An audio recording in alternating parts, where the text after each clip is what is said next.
We'll now have an opportunity for silent prayer or meditation.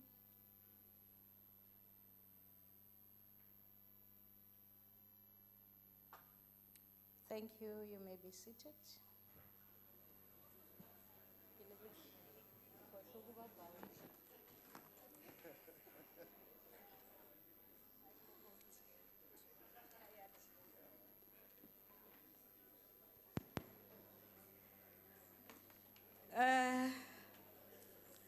Let me first welcome everybody in the gallery. You are welcome to this plenary. I see there are many of our learners here. You are welcome, learners. If I may get the school you come from, I will announce later. They will come for it, but you are all welcome. Future leaders. Good. Thank you. Having done that, let me just say to you, when we start with the proceedings, you see you have clapped hands for yourselves now. Even if you hear anything on the floor, don't clap, don't take photos, just relax and listen, okay?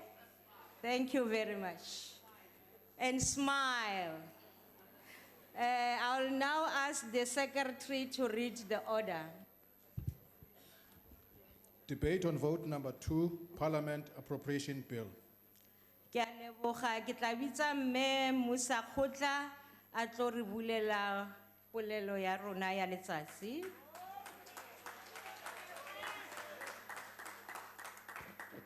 Ke a leboga motsamaisi tiro. House chairpersons, honorable members, fellow South Africans, I rise to table vote 2, the budget of Parliament. The first term of the 6th Parliament has started, maybe a little bit slower than usual, but we want to thank all the South African voters, wherever they are, for putting us all in this chamber to represent their views, their needs, and their aspirations. We represent their hope, their diversity in spaces, in race, in class, and in gender. We together must represent and sometimes confront the imperfections of our history. Not to go back there, but to move this country forward towards stability and growth.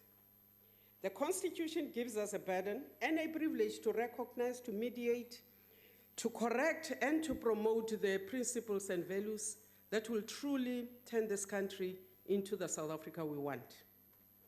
We take pride that we are a multi-party parliamentary system and that we continue to hold onto a strong sense of constitutionalism. It is important that the 6th Parliament, this 10 of a strong sense of Parliament, of constitutionalism, is actually turned into a daily practice, because only then can we truly together acknowledge, fight, defeat unemployment, poverty, racism, and patriarchy. These challenges we must confront because it has been 25 years that we have occupied this chamber as guardians of our people's rights.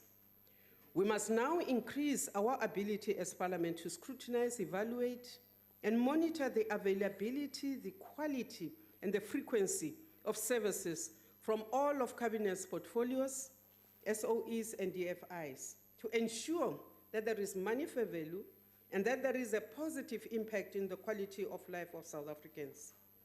As representatives of our different constituencies, we must deliver in all the languages to educate and empower communities to appreciate and to exercise their rights and freedoms responsibly. Our language policy as Parliament must be implemented. To educate the public means that we must first understand our responsibility and be able to transfer the knowledge and to notice if it is adequate or misdirected. We must be able to follow the rands and cents spent by government and hold people to account. There must be consequences. Honorable members, the slow growth of the economy is worrying. Our unemployment rate is not decreasing. Shrill screams for government to create jobs without putting concrete solutions just add more to the emotional strain on a situation which needs us to be calm and careful in our consideration. We are, honorable members, in a penny-pinching situation where retrenchments across all sectors of our economy are likely to increase and therefore increase the burden on social grants. So I ask the question, how do we create or even retain jobs in this non-growth period? Can we train for future jobs? Can Parliament be part of searches for solutions? Honorable members, we have set up committees which shadow the reconfigured cabinet. Constitutional and other committees have been established. Our brief to you members is very simple. Know why you are a public representative. Understand the tools at your disposal. Understand the rules, the conventions, the powers of different structures and the related laws. Update yourself with e-parliament facilities. Make laws, ask questions, make statements, represent the constituencies, understand the budget and follow the saints, because there are no holy cows in this chamber. For members of the executive, our advice is to please attend to parliamentary committee sessions. Do not unnecessarily delegate to your staff. Please be careful of the statements and the responses that you make here and outside of this chamber, because we will follow up on whatever you utter. Remember, you are not only a minister when you are in the House, you are a minister 24/7. So your utterances are important for us. We have noticed over the years that attendance at committee levels has been left to officials in some cases. There's nothing wrong when they are properly delegated, but please remember, we do not hold the administration to account, we hold the executive to account. Therefore, that temptation for ministers to be hands off and ears off from the financial execution of the business can be detrimental if things go wrong. So perhaps we must re-understand the reason for the PFMA and the MFMA when the executive authority is and must be held responsible, but pleads innocence. Honorable members, the leader of government business will be kept busy liaising between Parliament and Cabinet. The President will get reports about attendance, especially on debates and at question sessions. The high-level panel sent us a report towards the end of the last Parliament. We have sent the recommendations to all the committees. We need Parliament to resuscitate this business and to follow up on those recommendations. We need to resuscitate the work done by the Joint Constitutional Review Committee on expropriation without land, on expropriation of land without compensation, to conclude that business, because thousands of South Africans participated in the discussions on land reform and restitution. Honorable members, following the recommendations of the Kada Asmal report on the institutions supporting democracy, a series of consultations took place. This toing and froing has so far not yielded any actionable results. I am in the process of catching up with the work of the office set up in the Speaker's office, which will lead us to some solutions on this matter. Parliament has a public participation model. Since it was adopted by the last Parliament, the model could be assessed again. Parliament further conducts public service to gauge its effectiveness in our public hearings, public education, and generally to test the sentiments of the public on the work we do. What we do want to focus on in the 6th Parliament is just how we conduct public hearings and make sure that they are properly structured and financed. Our parliaments, like all parliaments, is expected to be part of the global community. We influence and are influenced by others that we interact with internationally. So we need to take the South African participation at both the SADC PF and the PAP very seriously. we have a responsibility to ensure that the host agreement for the PAP is concluded and honored. We fail the continent if we do not ensure that the PAP delivers as expected and that its administration is up to scratch. The SADC PF is finally set to become a regional parliament. This is important because we need to tighten our regional cooperation in the same way as the East and the West Africans have done. We will continue with our participation at the IPU and the CPA. We will continue with our relationship with the European Union, which has allocated funds for capacity building in this parliament for years. This relationship, however, is subject to our revision in terms of what we think the sixth parliament strategy will be and what we think our needs for committees will be. We relate with other international fora in partnership with our provincial legislatures. We will continue to coordinate and share good practices as the Speakers Forum. We will also be sponsoring a sectors bill to facilitate sectoral approaches to programs, wage negotiations, and all the other things common to all of us. Honorable members, to maintain the trust and confidence that those who elected us, we must always display the highest levels of integrity. In this regard, members must, amongst others, declare their financial interests, a process which we should soon start. The sixth parliament must also undertake a review of the Code of Ethical Conduct and Disclosures of members' interests in order to strengthen the ethical standards to which members of parliament must adhere, and also to address the drafting irregularities in the code.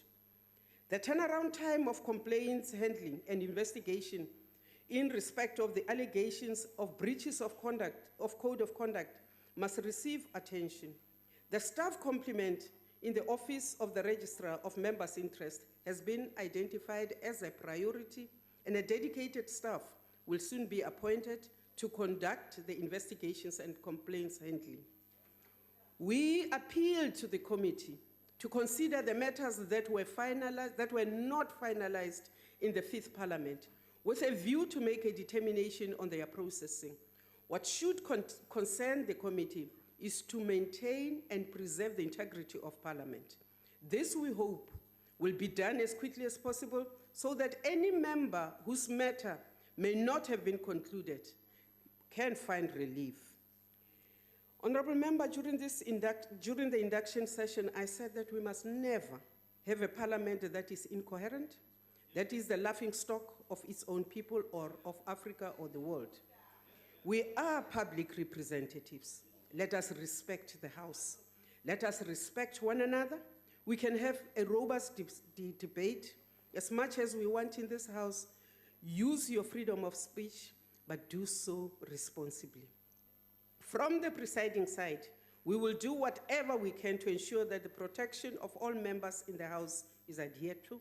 We shall be referring serious offenses to the relevant committees, including the Committee on Powers, Privileges, and Immunities. Honorable members may be aware that I have already referred to a subcommittee on the physical removal of a member from the chamber. In terms of the rules, the circumstances that led to the removal of members during the budget vote debate on public enterprises on the 11th of July. Honorable members, this term, we must review the quality of support to members of parliament. That means we may have to review the structure of parliament and to ensure that it is aligned to the needs of the members. The parliamentary research model, designed in 1997, has not kept the pace and the growth of the demands of this parliament. We will therefore be reviewing the operating model and service offering, and to ensure that equitable research services in order to enhance the capacity of members takes place. The operating model of one researcher and one content advisor per committee is simply not adequate. And therefore, the Parliamentary Administration has been requested to submit proposals for the reorganization of the content support to maximize the utilization of subject experts, if we have them, amongst the researchers and the content advisors. This will therefore enhance support to the legislative, the oversight and public participation processes, and the availability of quality information for the members' participation in the plenary during the debates. Enhanced support is also required to enable us to scrutinize the budget processes, from processing amendments to money bills to audits of public finances, to ensure that our people derive optimal socio-economic benefits. It goes without saying, in this time of the fiscal constraints, that the Parliament must exercise heightened and relentless public finance oversight to ensure that the budget appropriated by Parliament is utilized efficiently and effectively. Honorable members, we must also ensure that government planning and budgeting is responsive to the needs of the women, and that gender budgeting is institutionalized. Committees must incorporate gender analysis in their oversight of budgets, and again, we will monitor closely if we are taken seriously, because in the last term, we gave this instruction and nothing happened. Delegations to the Deputy Speaker and to the House Chairs have been ATC'd. There are a number of areas, honorable members, that I'm still considering before delegating them further. Honorable members will also remember that in 2017, former President Zuma put forward a notion of relocating Parliament to Pretoria. Parliament then undertook to test the opinions of South Africans on this matter. I understand a feasibility study was taken. We must still get the report. What we were concerned about was exactly how and where this was done. The matter will be followed up and we will report to the House on this. The current design of parliamentary precinct is not conducive to the spatial needs of our members. The precinct does not have enough venues to accommodate all committee meetings. We spend too much money renting venues outside Parliament. Now, the engagement with Public Works is ongoing. More floors on 90 Plain Street we are demanding, and they will be refurbished so that we can use those floors. But this begs the question, what and exactly where is the precinct of Parliament and who controls it? Now, we need to get into those questions because they have a bearing on our standing as an arm of state. The My Parliament app was launched towards the end of the 5th Parliament. It is a member-centric mobile application that is capable of representing enriched, user-friendly parliamentary information on mobile devices. This mobile application will ensure that members in the houses and committees are given timely access to all the relevant documentation such as agendas, minutes, presentations, research papers, ATCs, and all the other supporting documents. The rollout will also result in huge cost savings worth millions on the printing budget of Parliament as we accelerate our advance towards a paperless environment. Now, the effectiveness of the My Parliament app will enable us to do more with less. The rollout of this resource will expand as soon as we are able to, and we don't want to say that members will be trained, but the rollout app will also come with a video which will enable members to self-teach. The next step will be for us to move to e-lawmaking to improve the efficiency and transparency of lawmaking process. The electronic members' attendance in committees must also be prioritized to ensure that accurate records are available to members and their whips. Members, now I come to Parliament's proposed budget allocation. We requested an amount of 3,02,979,000 rands from Treasury. Parliament's actual allocation is 2,608,870,000 rands. So we have a shortfall of 340 million, which has a direct bearing on the running of this institution. This budget is divided into 5 programs. It is the strategic leadership and governance, which is about 104 million. It is administration at 584 million. It is the core business of Parliament, which is 894,000 rands. It is the support services, which are at 440,239. It is the associated services. It is the associated services, which is at 720,376,000 rands. Parliament, honorable members, has a direct charge to the National Revenue Fund as provisions for members' remunerations, which is a total of 527,518,000 is put there. Included in Parliament's budget are medical aid contributions for former members and provincial legislatures, as well as the transfers to political parties represented in Parliament. Parliament is of the view that this should be budgeted elsewhere because they distort the budget of Parliament.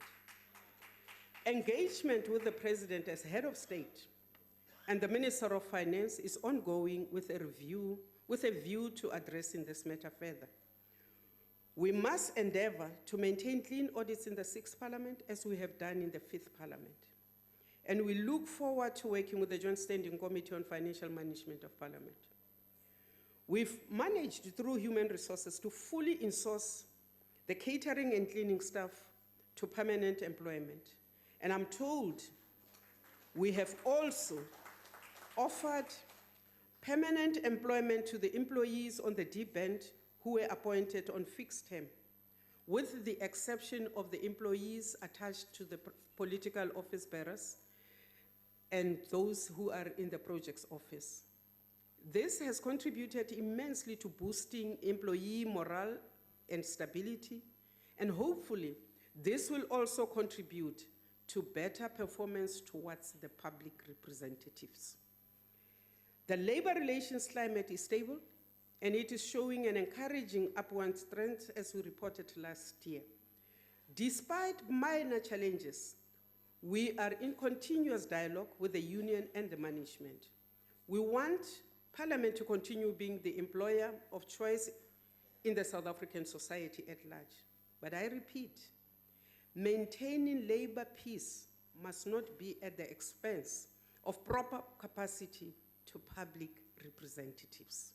So we're not about just creating jobs. We are about the jobs created by Parliament, enhancing and ensuring that public representatives really do their job out there. Honorable members,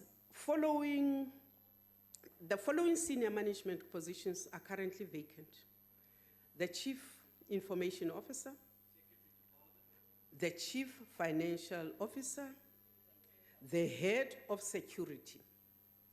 In the light of the above-mentioned positions becoming vacant in the 5th Parliament, the requirements of the positions obviously did not take into consideration the specific needs of the 6th Parliament.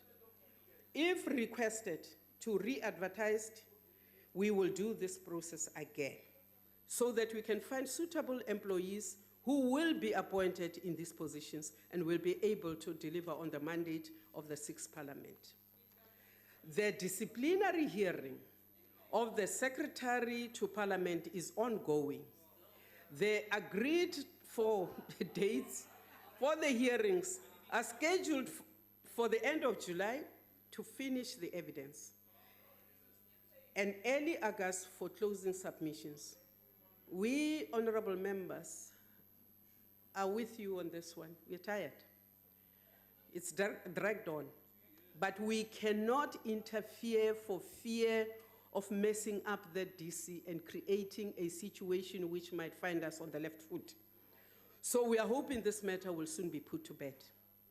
Honorable members, we recall that following the tragic passing in 2018 of Mr. Kahane, a manager in the International Relations Division, the Executive Authority requested the Public Service Commission to investigate aspects of the incident. We have received the report, and we will soon communicate the way forward in this regard. Honorable members, since its establishment in 2013, the Parliamentary Budget Office has earned a reputation as a reliable and professional independent service to the Finance and Appropriation Committees. Last year, the PBO successfully hosted a third conference for the African PBOs that was also attended by delegates from Canada, Australia, and Germany. The funding mechanism for filling key vacancies, that includes of the director for PBO, must be finalized soon so that that PBO can function optimally. Chair, let me conclude by saying that as public representatives, we are called upon to heal the divisions of the past and to ensure a better life. I am confident that we can meet the expectations of our people. We can build a future free of hunger, of hardships, and landlessness. Let us remind ourselves of the famous words that says, "It always seems impossible until it is done." I want to thank all of you members who have enabled us to do some work thus far. But before I do so, I want to acknowledge the ambassadors from the Nelson Mandela Children's Fund who are with us today, the Nelson Mandela Museum, they are with us today, Nomzamo High School from Somerset, Trafalgar High School, the Leap Science and Maths School, Rylands High School. We want to also acknowledge the few Chapter 9 institutions who have come. We acknowledge all the NGOs who have come to us, including Ilita Labatu, My Vote Counts, Equal Education, Ethico, Freedom Park, and Sarah. And I want to thank you, honorable members, for giving me this time. Ra leboga Mme Musa Khotla. Thank you, my learners, for adhering to what I ask you to do. Well done. The next speaker from the ANC is Honorable Khade.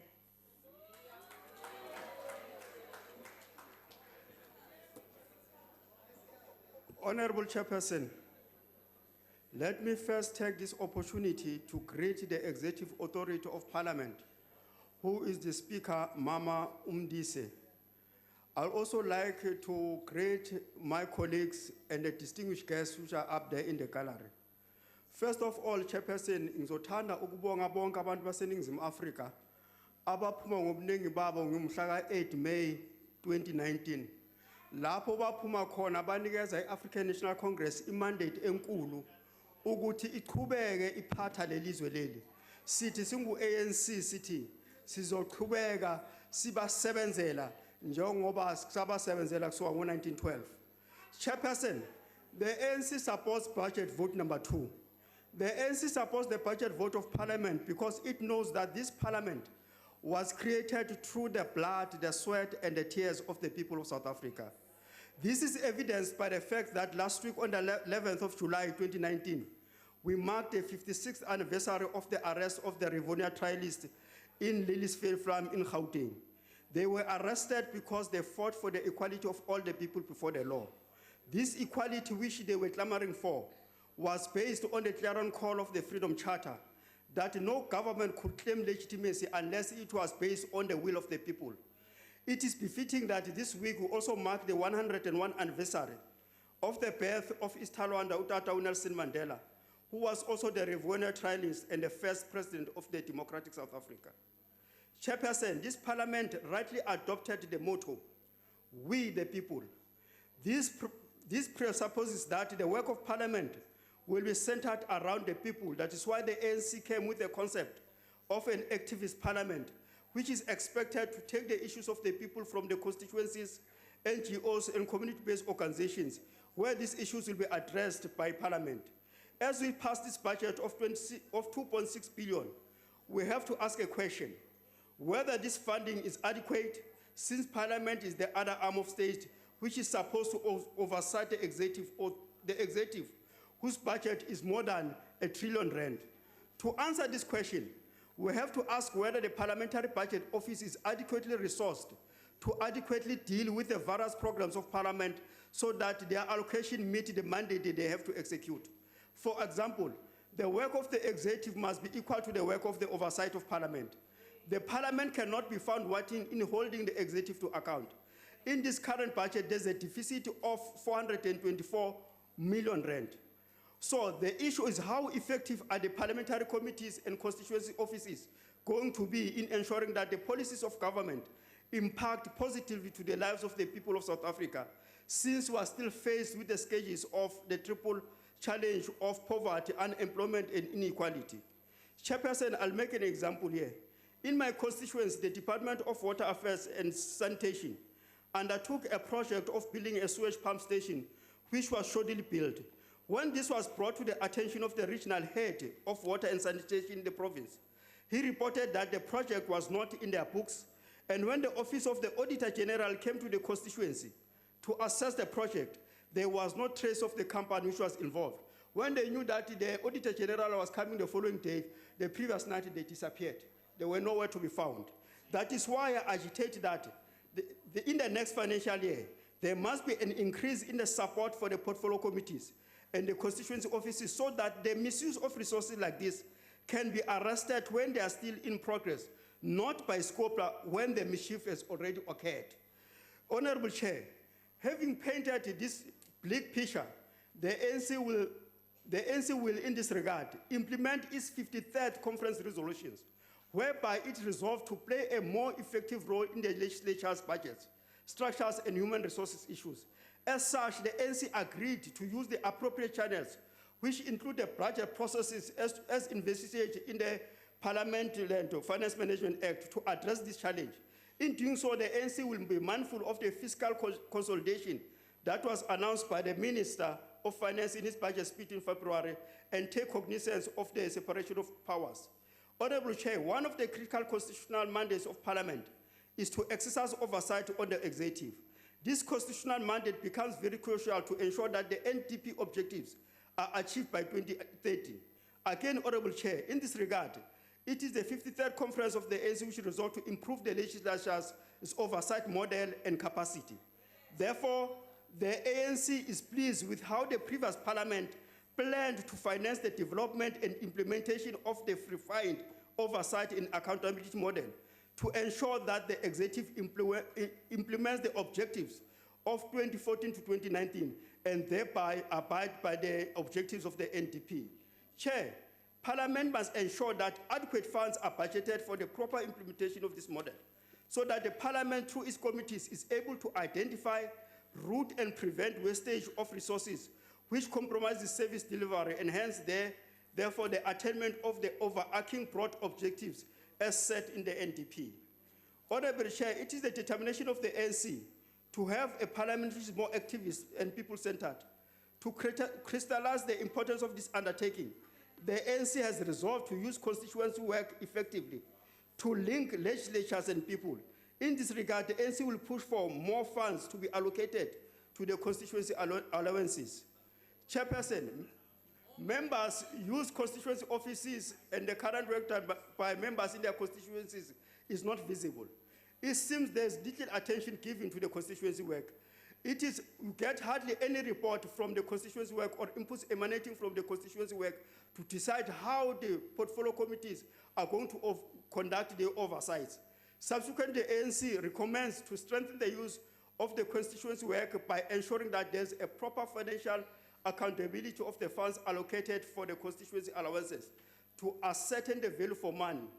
To further the realization of a more activist parliament and people-centered parliament, the ANC supports the resource allocation for the improved engagement with the public and stakeholders through the implementation of an enhanced public participation, ensuring that there's a significant percentage increase in the population having access to participate in the parliament processes.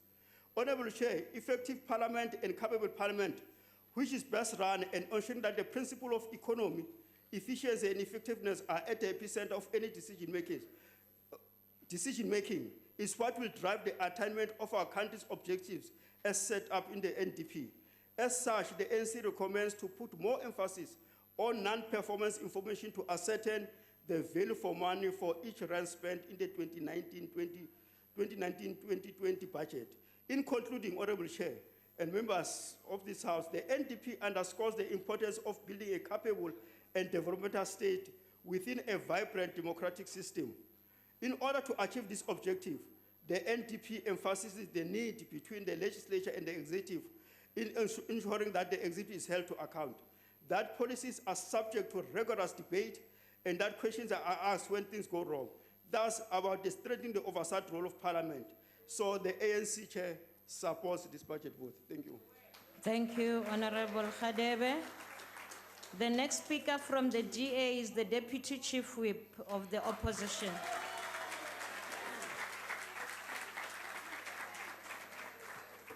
Honorable Chairperson, members and South Africans at large, especially our learners here today, welcome. You are the future of this country. Chairperson, one of Parliament's important roles is to improve the government's budget for providing services to the people of South Africa. It is thus up to this House to ensure that public funds are spent on improving the quality of lives of South Africans. But in order to do this, we need a Parliament that functions effectively. Otherwise, we will fail in our duty to ensure that the quality of lives of people is changed for the better. Chairperson, I think we can all agree to this. And since I think we all can agree to this, Chairperson, the questions that immediately follow in the minds of South Africans are we actually ensuring that budgets are spent to change the lives of South Africans? Did we, for the past 25 years, spend money to change South Africans' lives? Will this ANC-led government in future make sure that budgets are spent on the people to change their lives? Or at least start listening to the opposition in this Parliament as well? The answer from most South Africans is a resounding no. Chairperson, it is no because South Africans can still remember how the ANC in this Parliament voted in favor of Jacob Zuma to keep him on as president of this country on several occasions, while you were aware Honorable that he did for himself and his family. Honorable Julius, please take your seat. Why are you rising, Honorable Can the Member? honourable member take a simple question? Honorable Julius, are you ready to take a question? Yes. Thank you. Have you read the 25-year review of the good work that the ANC has done in this country? Have you? Thank you very much for the question. Order, honorable members. Thank you very much for the question, Honorable Minister. You know what? I've been here all along. I have seen the corruption. I have seen how most of you took away from South Africans and you put in your own pockets for 25 years. I am still here and I'm aware, and South Africans out there are aware of their lives that didn't change for the past 25 years. So I've been here and I hope you have always been here also. Thank you, member. I hope I answered your question. But the thing is, you know what, as the ANC, you like to chase lizards while crocodiles are behind you. Sort out your mess in your party before you ask questions. Thank you. Honorable Chairperson. Order, members. Can we allow the Some speaker to people continue? still sitting here in the ANC benches today are still supporting Jacob Zuma in the state capture inquiry just yesterday. They are still supporting him. A corruption case against the people of South Africa. Who does the ANC still support? Jacob Zuma. To make matters worse, Chairperson, South Africans witnessed the recent election of portfolio chairpersons in this parliament. These portfolio chairpersons are alleged to have been grossly corrupt, and South Africans know about you. Voorsitter, ANC-lede in hierdie parlement het verkies om eerder na die staatskaping kaptein Ysmagashule te luister en voorsitters te kies met verdagte agtergronde. Hoe kan hierdie ANC-lede hier sit? Hulle het gestem terwyl hulle weet van die mense se manewales. Julle het geweet dat komitees die engine vorm van enige parlement. Hierdie skurwe karakters behoort nie in parlement nie. Daar word baie geld spandeer in komitees in hierdie parlement en hierdie skurwe karakters sal alles doen om die werksaamhede van hierdie parlement teen te staan. Wees gewaarsku, Speaker. I spoke to a community member last week. He confessed to me that he regrets voting for the ANC. He told me that if he knew that the ANC would continue to deploy corrupt cadres, he would have never voted for you. He said to me that the ANC lied about being serious about rooting out corruption, and I gave him this assurance. I told him that, you know what, no party governs forever. They will fall. People will eventually see the ANC for who you are. Chairperson, the loss of office gratuity fund is crippling the budget of Parliament, and I'm surprised that the Speaker didn't mention this, because this is one of the biggest problems that we are experiencing this year with the the Parliament's budget. Parliament will not be able to fulfill its mandate because in this year alone, millions were spent on the gratuity of ex-members. Members, and especially ANC ministers, have now found a new way to milk Parliament. When these ministers find out that they would not return as cabinet members, they opt to resign. And in doing so, they backdate their resignations to reflect as still salaries of ministers. Now, for the benefit of South Africans, let me just explain. This is an amount paid to non-returning members based on their last salary date, 4 months of that for each term that you set in this parliament. Now, these ministers backdate their salaries, these ex-ministers. You know, the backdating of this resignation is taking millions of rand away from Parliament's budget. Why would the ANC allow these ministers to milk Parliament, the People's Parliament? The backdating of resignations dates is clearly improper and illegal. Those ministers that receive this money must pay it back. It's the people's money. Some are still here, dating back from the last term. You stole from the people. The DA will call for an investigation into this matter. I thank you. Thank you.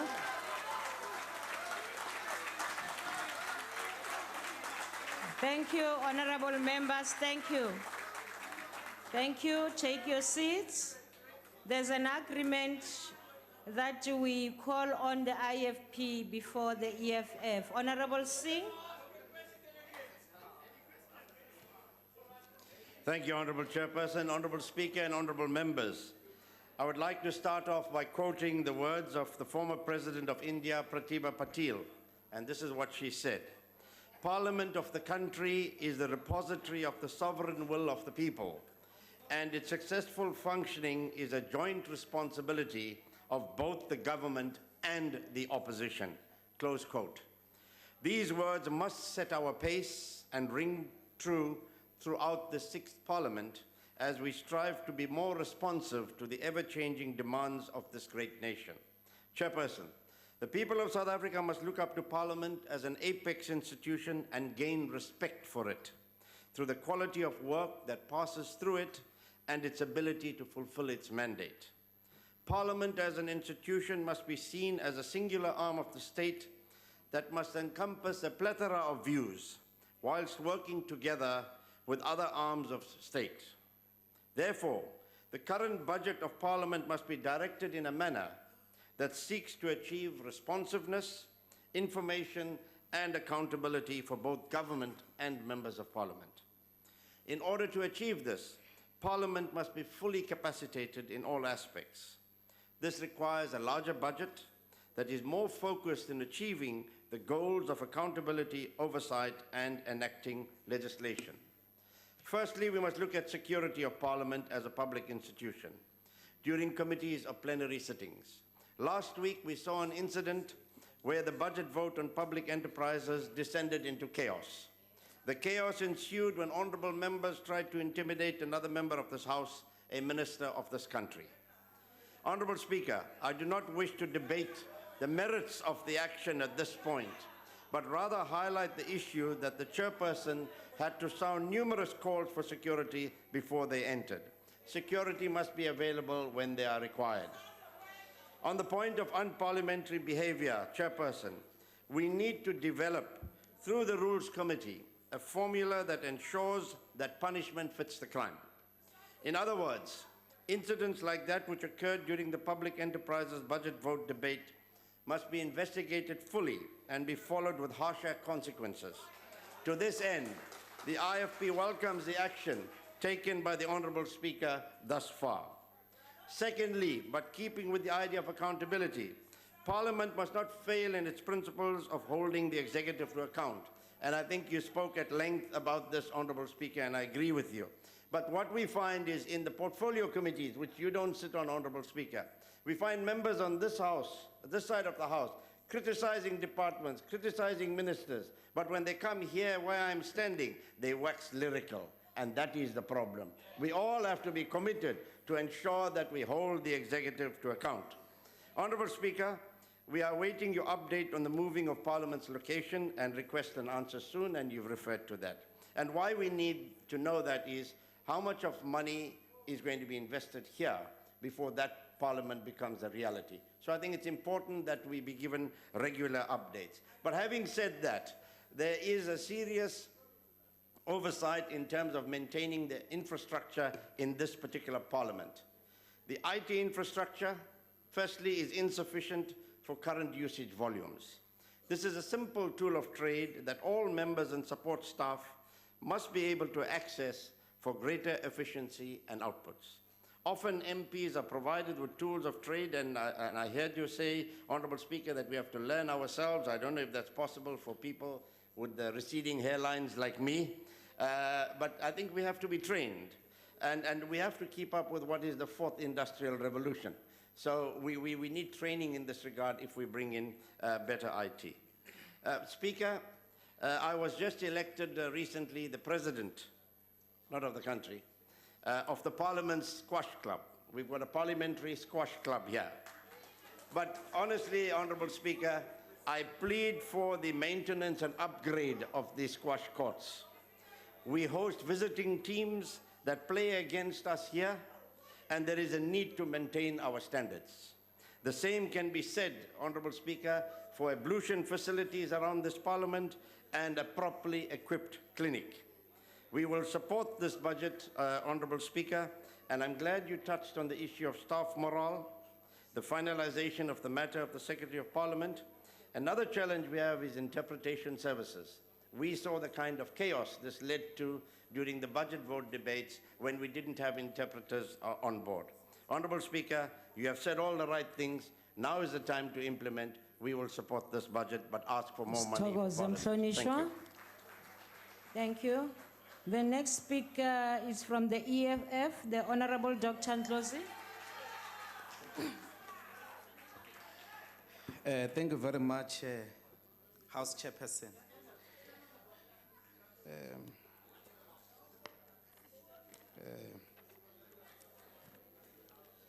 Now, the EFF has been rightly credited as the central reason why public confidence and focus on the Fifth Parliament has risen.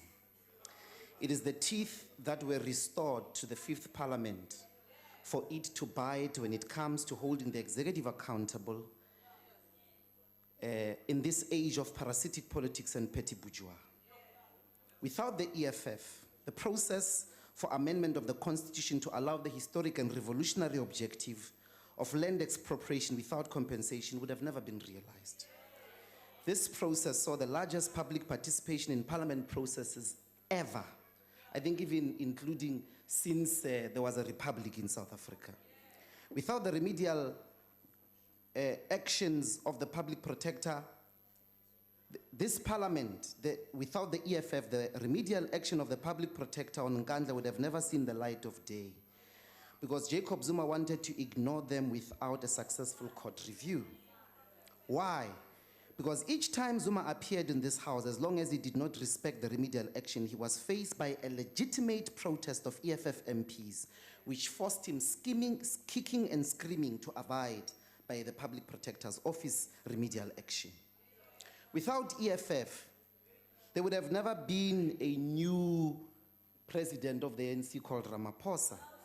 In fact, there's no new dawn without the EFF. There would have not been a successful removal of Jacob Zuma to pride yourselves with that lousy idea called the new dawn. Zuma did not resign out of his innocent conscience. He was forced by the central consideration that here in Parliament, he will not be able to have peace from the benches of the EFF.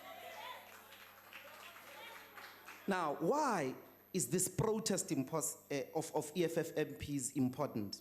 As you know, the apartheid spatial planning makes it hard to sustain mass protests that disrupt the normal life of power in South Africa. Therefore, the people depend on the public representatives within the system to make power uncomfortable, to make the business of power business unusual, until they comply with the law, until they comply with the remedial action of the public protector. Many ANC MPs who are characterized by careerism and an uncontrollable ambition for positions kept quiet here during the Zuma years administration, as he destroyed state institutions. All of you were told now that many of you may have even been spies by Jacob Zuma. So maybe that partly explains some of the behavior that we saw during the Zuma years. You kept quiet and were very in fact, many of you sang for your supper. You sang for your supper. Without the EFF, there would have never been that disjuncture. And that's what the 5th Parliament will always be known for. When we put up our protests, like prophets of doom, you stood here one after the other, like the speaker before me, saying the people will reject the EFF, your votes will decrease. Many of you even went on saying we are embarrassing EFF voters. Prophets of doom. But we are not only, we are the only major political party that almost doubled its votes. The rest of you reduced. With your comfortable parliamentary mannerisms here, our people did not vote for you in the same numbers that they voted for you. Even people who came back as 2, who are chief whips to whipping their own presidents, they have the audacity to come and tell us how to conduct ourselves. It will never happen. There is nothing that you can do. There is nothing that you will say. You will never tell us how to conduct our revolution. As long as you show contempt to Chapter 9 institutions, we are going to hold you accountable the best way we know how. Why is Parliament protest impossible? It's not about the rules. It's a protest, we are aware. It is a legitimate protest, which is, by the way, a constitutional right. So we protest because we realize your rules are made to make power comfortable. Your rules are made to make sure that this place, these people who steal money, who defy courts, come here and have business as usual. So we defy them in protest to show them that they are not untouchable. And we make no apology about that. So that's what happened here with your Mr. Godan, now being defended even by the DA. Never show contempt to the public protector. It doesn't matter who holds that office. It doesn't matter the incumbent. Protect and respect Chapter 9 institutions, or else you're going to be met with protest here, and we're ready for anything. The army, your hooligans that you call security, we're ready for all of them. Order, So that's what happened here. It was a peaceful protest. The noise levels Nobody are high. touched Mr. Godan. Members of the EFF came and showed him it was a proper protest, Chief. And he was screaming already. So that is fine. The Secretary of Parliament must be fired, Mamtandi, from our premises with immediate effect. He used blue lights without approval, gave himself bursaries together with his friends, colleagues. He showed disregard to Parliament budget by staying in extremely expensive hotels. If you take Parliament seriously, he must go. This Parliament, 25 years later, after being taken by the black majority, that still does not take the black people's languages seriously.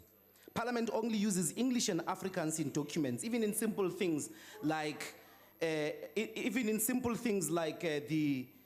distribution of the order paper. Why won't you write it in Zulu if you take it seriously? There is no deliberate effort to invest in our people's languages.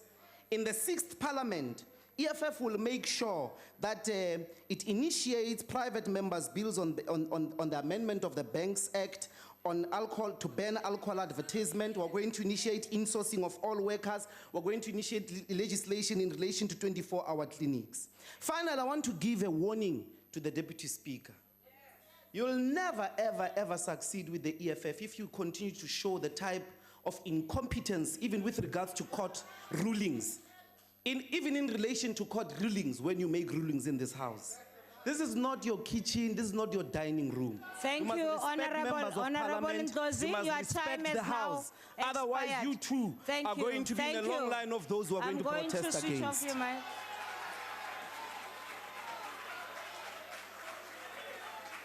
Baralet, Dr. Mulder.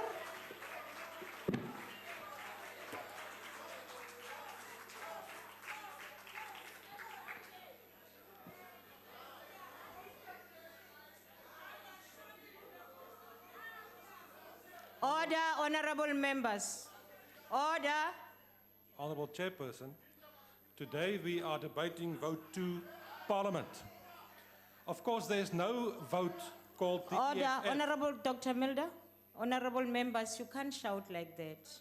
Honorable members, please, there is a speaker on the podium. Continue, Honorable Dr. Mulder. Thank you, Honorable Chairperson. I'm saying we are debating vote 2, Parliament. There is no vote called the EFF.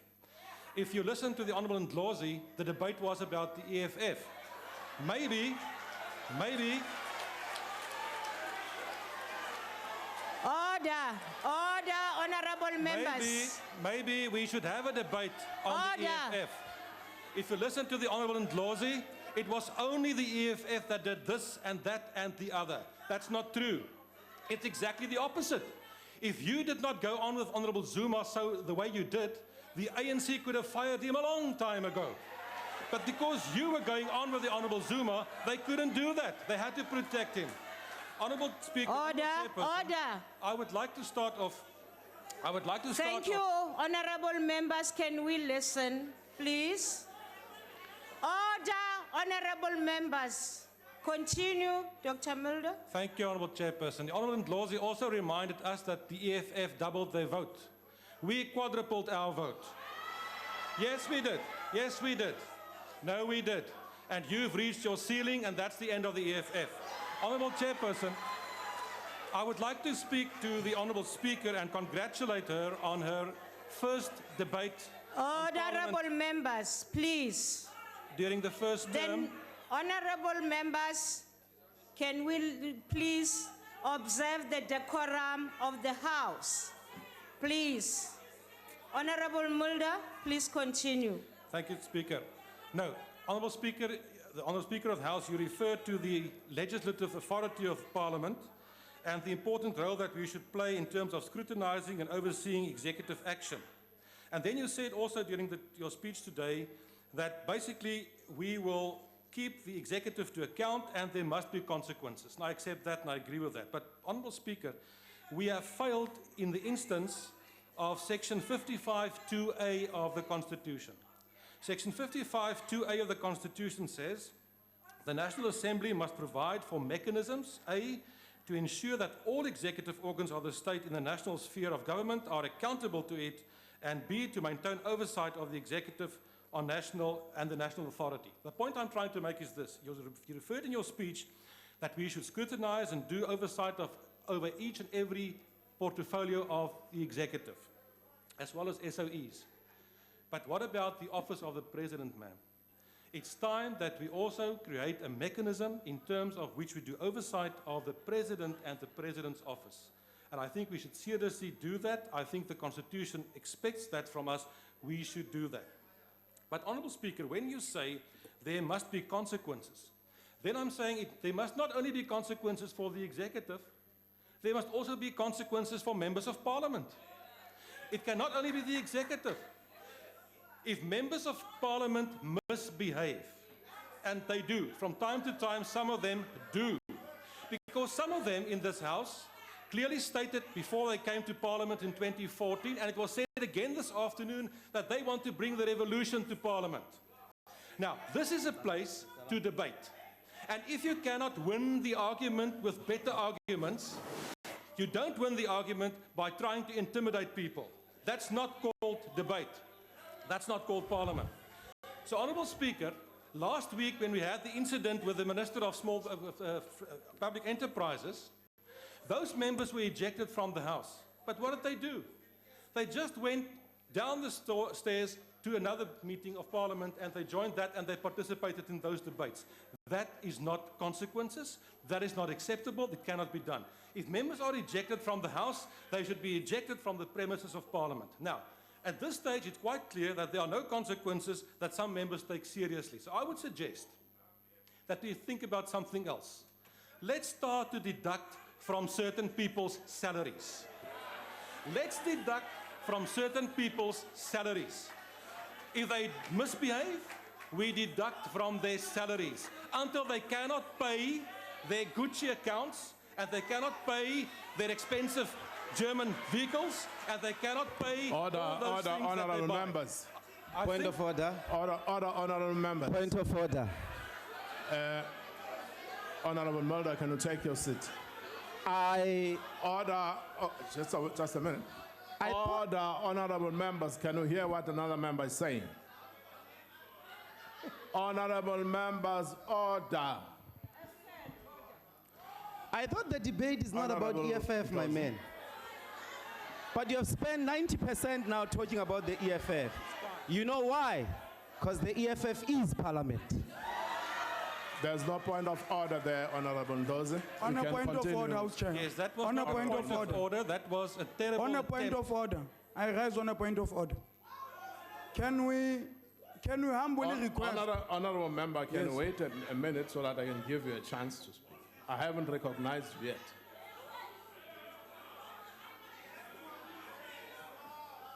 What is your point of order? Next time you wait for my recognition, Chief. What's your point of order? Can we make a humble request, House Chairperson?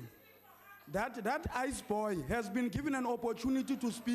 That He is must not go a and pick point up of ice from order, Malema honourable and member. not disrupt Parliament. We can't be told by ice boys here. Honourable member, We can't that be is told not a by ice point of boys. order. Could you His please sit down? responsibility is to pick up ice for Julius whiskey. When Julius wants whiskey, he goes one goes. So we can't be told by the ice Chairperson. boy. And ice boy was Chairperson. given a chance here. Chairperson. Chairperson. Aye, I'm not. Honourable, Chairperson. Chairperson. honourable member, No, but we can't. honourable member, what you have just done is totally unacceptable. He must withdraw. Chairperson, he First must of all, withdraw. it was not a point of Or call bouncers. Honourable member, I'll recognize you. I will No, recognize you. Chairperson, he must withdraw with immediate effect. I That will one, recognize you. that new boy must withdraw. Order, honourable members. Order, order, honourable members. Honourable members. Order, honourable members.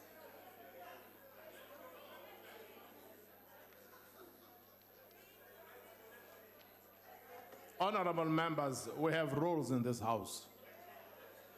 And we have a duty. We have a duty to recognize the content of those rules because it is our rules. It's not the rules of a particular party, but our rules. So we've got to observe those rules. No matter how hot under the collar you might feel, but you still have to recognize the rules of the House, regardless of your political affiliation. So really, can we behave?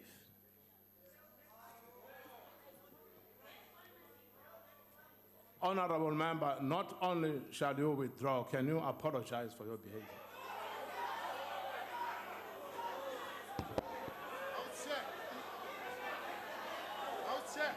House Chair. House Chair. House Chair. House Chair. House Chair. Honorable member. House Chair. Order, Chair. We have evidence. I will come to you.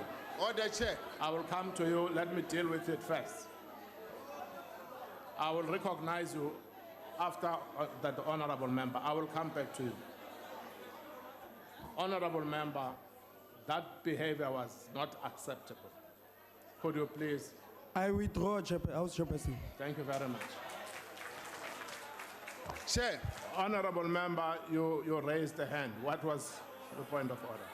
No, I'm covered, Chair. I'm Thank fine. you very much. Honorable member, why are you rising at the back there?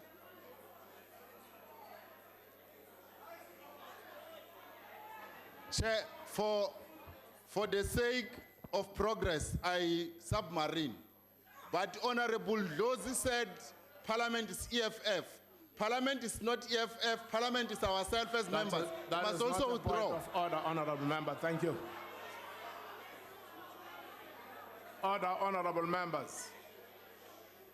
Shall we allow Honorable Mulder to complete his speech? Thank you, Honourable Chairperson. Parliament is the place where all the people of South Africa are represented by different political parties, not by one. Rest assured. Agbare Speaker, ek wil verwys ten slotte na die geloofwaardigheid van die parlement en integriteit van hierdie instelling. En dit is absoluut korrek dat ons die geloofwaardigheid en integriteit van die parlement moet herstel. Ons het 'n laagtepunt gehad met die Nkandla situasie in die vorige parlement. Maar ek dink die geleentheid is nou daar om dit te herstel en van die Vryheidsfront Plus se kant af kan ek hierdie versekering gee dat ons kans sal bring van ons kant af om die integriteit van hierdie plek te herstel waarop die kiesers daar buite geregtig is. Ek wil ook vir u vra as speaker, laat ons die verhouding wat daar bestaan of behoort te bestaan tussen die hoofsweepe van die parlement en die kantoor van die speaker regstel. In die 5de parlement het daardie verhouding tot 'n groot mate tot 'n einde gekom of tot stilstand gekom wat ek dink nie gelukkig is nie en ek dink dit is baie belangrik dat ons dit doen. Die Vryheidsfront Plus is beskikbaar en bereid om ons deel te bring soos wat ons dit gereeld doen. Ons sal nie toelaat dat hierdie plek 'n markplein word van maybe revolutionaries nie. Baie dankie. We now call upon the Deputy Speaker.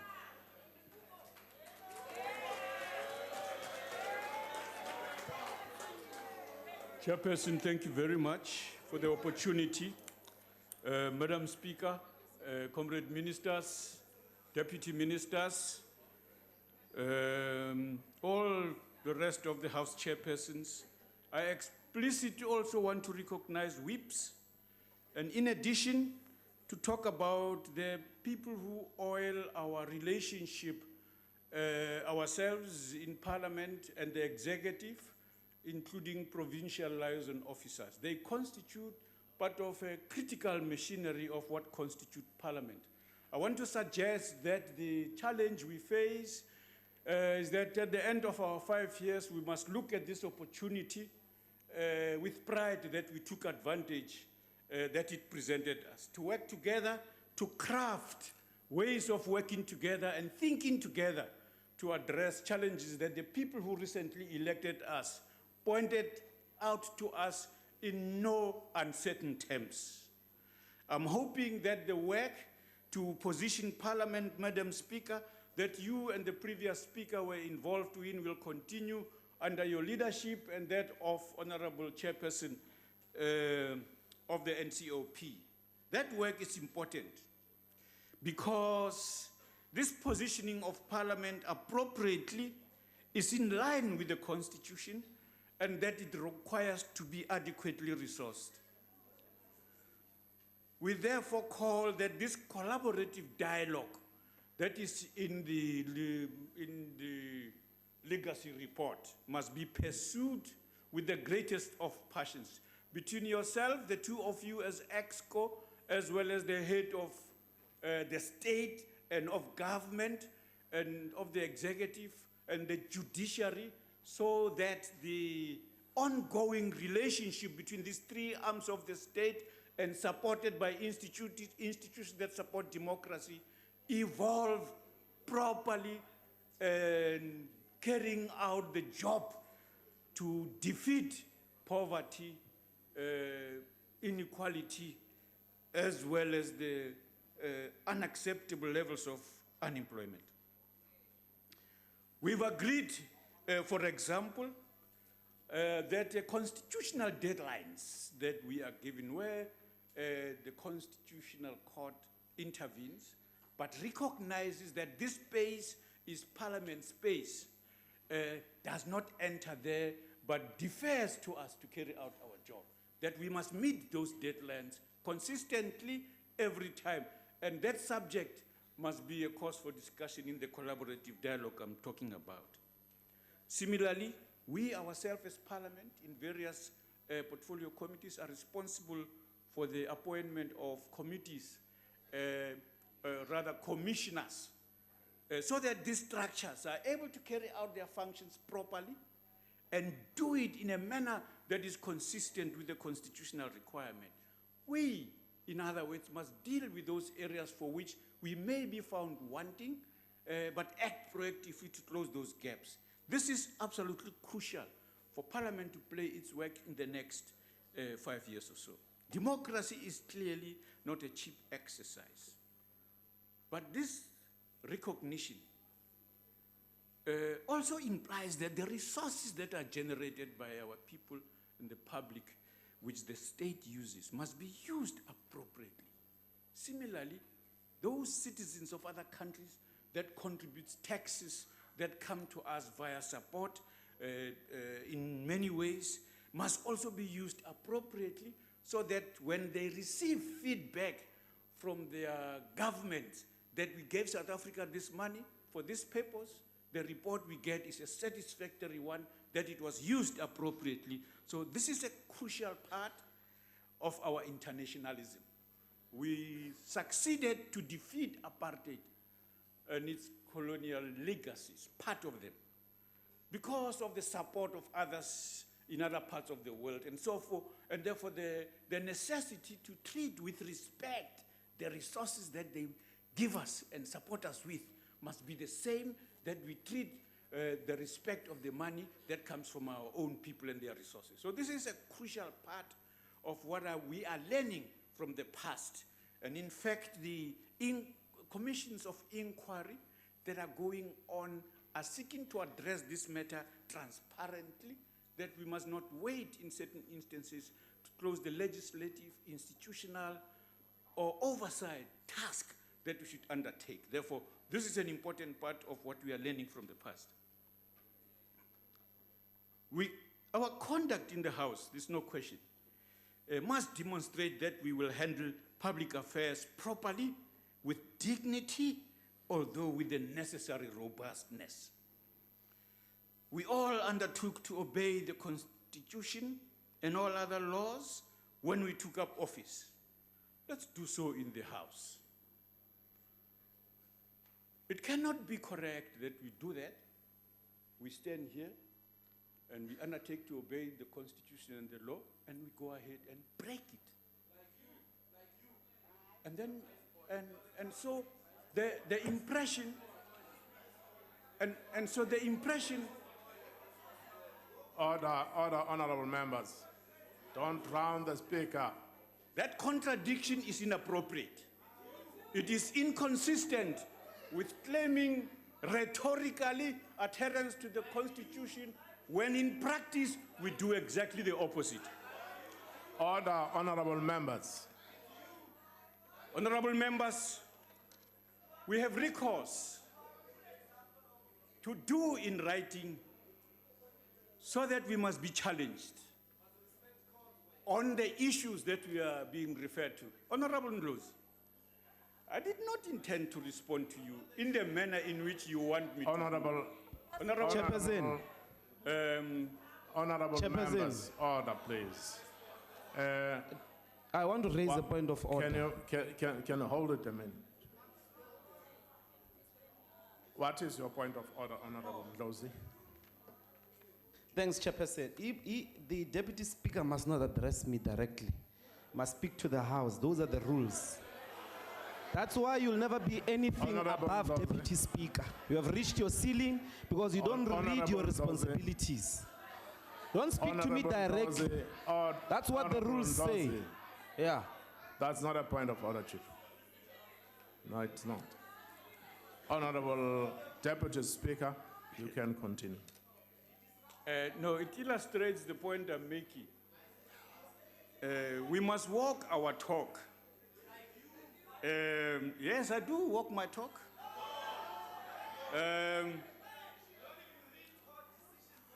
Honorable Chairperson, it is very easy tomorrow in the morning for members to read the Hansard and look at the utterances of members and the rulings that we made.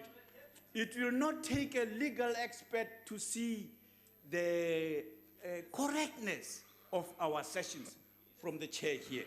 It's not it doesn't require rocket science, not at all. And we will do it with the greatest pleasure because this hypocrisy is out of order and it must be called out of order. It's in writing. You run the risk of people seeing in writing your own misrepresentation what you could have read. You should read what your members say and what the rulings are saying. Our conduct in the House must be consistent with our suggestion that we must demonstrate to the people that we will handle their affairs properly and consistently, that we recognize the necessity to draw from each other's insights across the boundaries of political parties is an appropriate route to handle things that are confronting us. Madam Speaker, thank you for your leadership. The announcements you've made that you referred to here about delegations to my colleagues, the House chairpersons, as well as myself, is really appreciated. It enables us to hit the road running, and these areas are crucial to the work that are partly covered in our legacy report. In other words, the work we've done, for example, around the what is referred to as e-parliament of the so-called Fourth Industrial Revolution, that in May last year, we held a seminar, and that seminar was significant for two reasons. That already inside some of the departments, especially of economic development, we're already exploring with other departments what are the challenges we are facing in terms of these developments and what can we do. So they were, some of those issues were shared with us and other departments. Honorable Pando at Higher Education already initiated what now exists, a panel that is responsible for coordinating efforts to deal with matters that we were calling for a national strategy to deal with these matters. And our principal reason for doing so was so that we attend to the vulnerabilities that are brought about by this so-called Fourth Industrial Revolution. There's a risk as a result of automation. Decisions that are made not within and by ourselves necessarily, but elsewhere, there is an impact on the number of people who continue to occupy their jobs, that if they are suddenly rendered without jobs, as is happening in many organizations that have a route externally to South Africa, that those people we already have to deal with as the list of unemployment grows.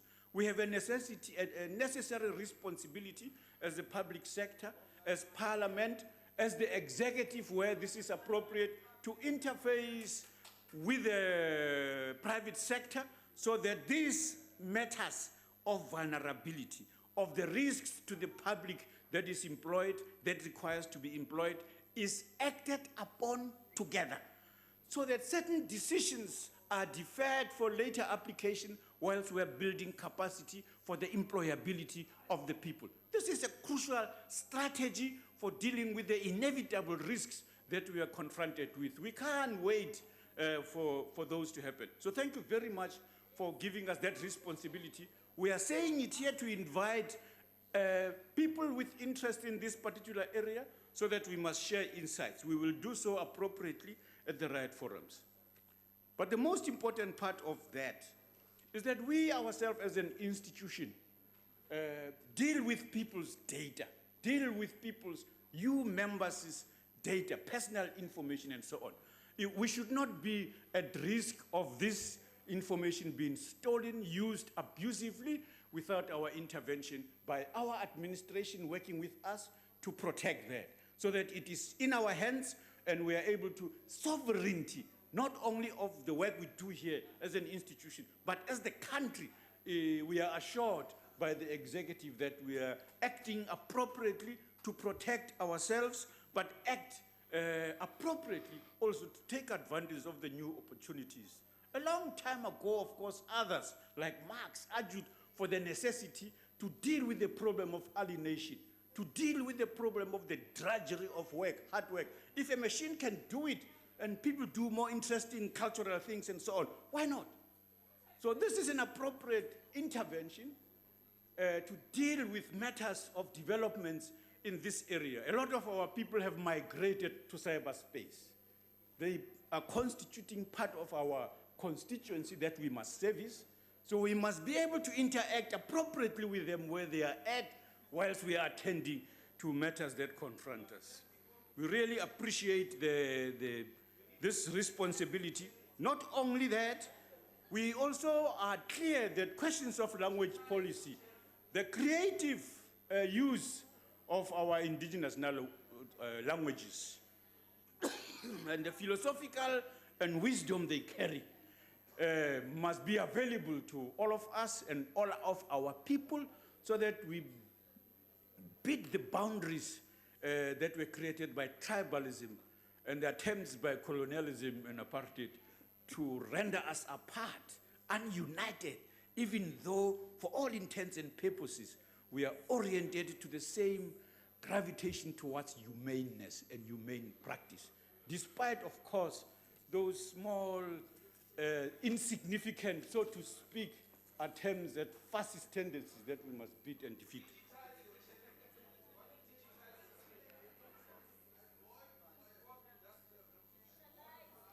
Chairperson, we are inspired by the need to identify opportunities effectively. The Speaker has outlined a couple of those things, that we must work and interact with the staff so that they provide the necessary support to the work we do. There are many talented people in this environment, irrespective of race, color, creed, and age, because we must build on the strengths of all of them in their diversity to ensure that we prop up and support, as the Speaker says, what we have responsibility to. Asserting our humaneness is necessary to deal with the problems often characterized as xenophobic and the fight of people from outside of the country. We have a proactive responsibility as Parliament to consistently and publicly express our disgust at those actions. People must know that we benefited from the hearts of others in the world very much, for our freedom. We must protect theirs consistently as well. I thank you, Madam Chair. Honorable Swartz, you're welcome. House Chair, there can be no doubt that we as a country are at the crossroads. And when faced at the crossroads, folly, wrote historian Barbara Tuchman, is when leaders knowingly choose the wrong path. Now, the previous Zuma administration chose that wrong path, a path of economic mismanagement and policy uncertainty, during which the country staggered under the dead weight of state capture and corruption, and we are reaping the consequences.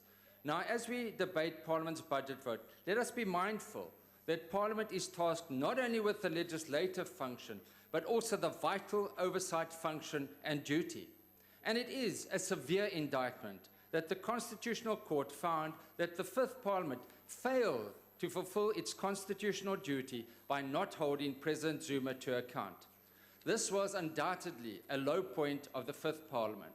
However, the ESCOM oversight inquiry, during which MPs across political lines stood resolute and determined against intimidation and even death threats to expose corruption at ESCOM, stands as a beacon of hope. Today, we have a choice. Let us in the Sixth Parliament choose a new path of accountability, honesty, and integrity. Let us ensure that the highest court of the land will never again find that Parliament is so wanting. We in the ACDP, as the ACDP's elected representatives, choose that path. We choose to be salt and light in this House. We choose to play our role as constructive opposition and to seek godly solutions for the many challenges facing our nation. We choose to build and not destroy, to speak life and not death, to love and not hate.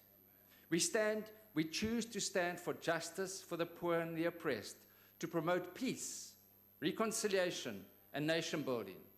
We choose to maintain the decorum of this House in what we say and how we conduct ourselves. Those who have elected us expect and deserve responsible behavior from us as leaders. The learners watching us today deserve better. We choose to be honorable men and women who seek the common good of all South Africans. Will you choose to join us as responsible public representatives in the Sixth Parliament? Then, as the prophet Isaiah says, those from among you shall build the old waste places. You shall raise up the foundations of many generations. You shall be called the repairer of the breach, the restorer of the streets to dwell in us. Join us in the ACDP as we rebuild the walls of our nation in this Sixth Parliament. I thank you. Thank you, Honourable Member. Honourable Philani Machake, you're the next speaker.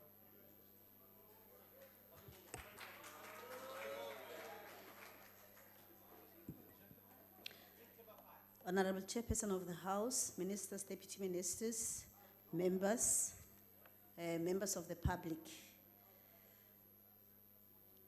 As freely elected representatives of the people of South Africa, our mission as Parliament is to represent and act as a voice of the people in fulfilling our constitutional function of passing laws and overseeing executive action. If we were to follow the constitutional principle of equality between the three arms of state, we should not even be debating this vote. The situation is dire. Annually, Parliament continues to debate in vain a vote of funds that should be treated in the same way as the executive and the judiciary. This is a constitutional contradiction that is perpetuated. I trust the National Treasury is actually listening today in order for them to actually improve on the vote of Parliament. We need to be frank and honest in this debate whether what we receive financially is congruent to performance standards set for Parliament within the precincts of the Constitution of the Republic of South Africa. In strengthening oversight and accountability, we have moved away from the old regime oversight and accountability model with its discriminatory practices to the current Joint Standing Committee on Financial Management of Parliament. Here we can record both progressive and developmental progress. The powers we have over performance management and financial management of Parliament are both necessary and designed to hold those with institutional authority to account. Let us be balanced in our approach. Where performance requires merit, let us acknowledge this, but equally where performance is of mediocre or poor quality, we need to also be critical and recommend change. In assessing performance, the Joint Standing Committee on Financial Management of Parliament has raised that many of the issues previously raised in quarterly reports get flagged and do not get implemented. Similarly, this happens to recommendations of the annual reports. In execution of the law-making mandate, Parliament is committed to greater effort prior to advice that is given to members. Cognizance needs to be taken that legal interpretation is influenced by the orientation and reading of the law by the individual. Jurisprudence shapes how we interpret the law, but when we require advice, we are seeking for conclusive interpretation informed by precedents. Without this, the quality of draft legislation will be found wanting, as has been the case on many occasions here in Parliament. Conflicting interpretations of the law or omissions do not help us, as we have discovered when legislation had to be returned to Parliament from the presidency or from the courts for amendment. Over the past year, one of the key challenges that made to the APPs was consolidation of the timeline indicators into single core business charter indicator. The indicators have been incorporated into 5 strategic priorities as follows: oversight and accountability model, public participation model, engagement in international fora, strengthening legislation, cooperative government oversight mechanisms. The question that needs to arise here is whether this is actually working and benefiting administration or making it harder to detect actual performance against indicators. Once you absorb indicators into one single broader indicator, it is assumed that members are going to have time to trace what is actually happening within a core component. The contradiction relating to formulas that financially restricts and disadvantages the governing party against its parliamentary responsibilities will be covered by Honorable Joma Songanyi, who will be talking to this point later. Much needs to be done to capacitate Parliament. And we can actually be in the position to capacitate Parliament more if ourselves, in a manner in which we do business as members of Parliament in this House, can actually improve. Honorable Julius, we were very angry when we were responding to a member that actually raised a point of order. And to actually find yourself bringing such mood into Parliament doesn't really become helpful. Honorable Swart, you're actually saying we need to actually promote peace, we need to be responsible, which is what we need to do within this House of Parliament to actually improve on the decorum. We're one of the rowdiest parliaments throughout the world. And I'm sure we can actually do better because our electorate out there is actually looking at us for their development, for improvement of the lives of South Africans. We can really do better. And maybe to some extent, we need to actually encourage some of the opposition parties to look at what it means to be an opposition party within Parliament, because it's not about attacking the ruling party, it's about what we do together when we are in the House of Parliament in order for us to actually bring about change and development within South Africa.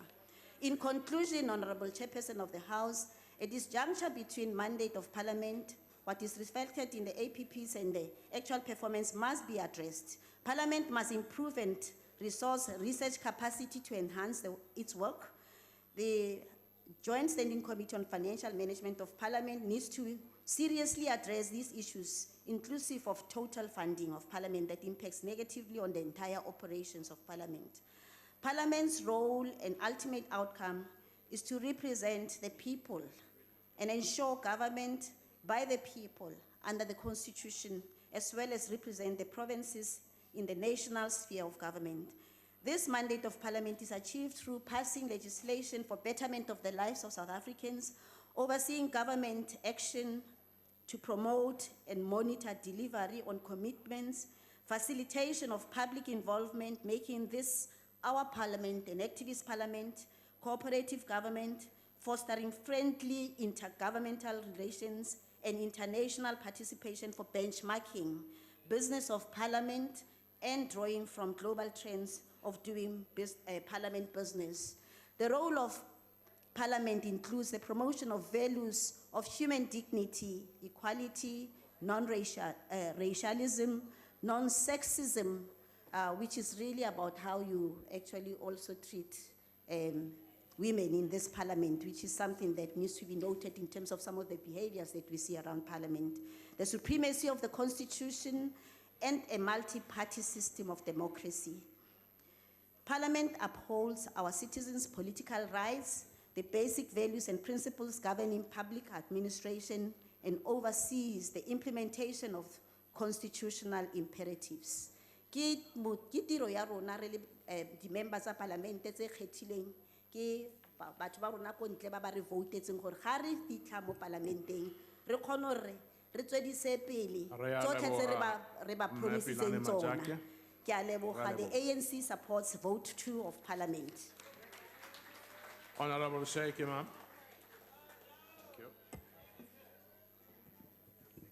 Thank you, Honorable House Chair, Minister, Deputy Ministers in the House, our colleagues and members in the gallery, and our learners. The National Freedom Party welcomes the report of the department. However, a matter of concern, Speaker, Deputy Speaker, is the fact that you're looking for 3.003 billion, and an amount that has been allocated is 2.52, which means you have a shortfall of 482 million. And the question is, how is it expected of the department to fulfill its mandate if you have a 482 million shortfall? This is a matter that has been discussed previously, but no solution has been found. Now, some of the concerns that we have as the National Freedom Party, let me start off on the issue of travel. Our understanding is this, that we've engaged the department's Honorable Speaker on the need to have an in-house travel agency, because Parliament Travel has done a fantastic job over the years. And for cost containment measures, we felt that we should have an in-house travel agency rather than outsourcing to other travel agents, which is costing us a hell of a lot of money. But very importantly, the National Freedom Party has been very consistent in calling for control measures, Honorable Speaker, particularly if you look at R500 million is spent and given to political parties for constituency allowances. And in that, there is no control measures to see whether these offices exist, the furniture exists, the staff exists. And an ideal example of looting or stealing, of allegations of stealing, is the one that came from the EFF members. They say the 25 million rand that you gave them has been embezzled by their leadership, and those allegations are all over the media.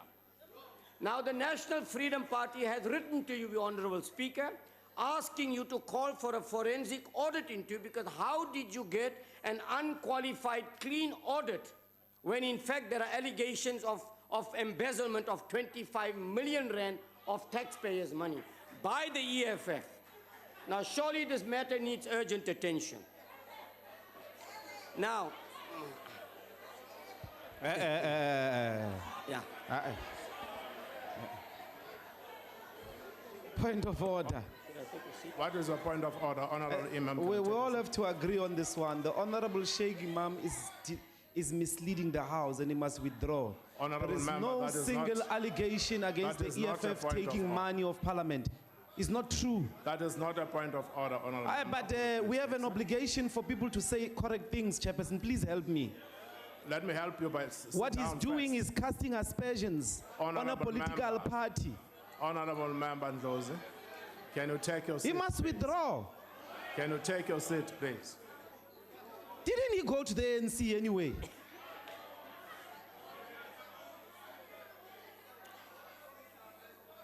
Honorable Member Ndlozi, you are not assisting us. You are totally not assisting us. That kind of behavior is really totally unacceptable. That was not a point of order. And you were very consistent on doing it. Honorable Member, why are you rising? Chairperson, I just want to assist you because we are the first chair in the 6th Parliament. On the 5th Parliament, this member, The police came here to look for him, to arrest him here. You know why? Because he took the money for the workers of NFP. So he can't come here and claim otherwise. The police is looking for him as we speak. He's a fraudster. He's not supposed to be here in the first place. So he must not come here and grandstand about EFF. He took the money for the workers of the NFP. You must ask everyone.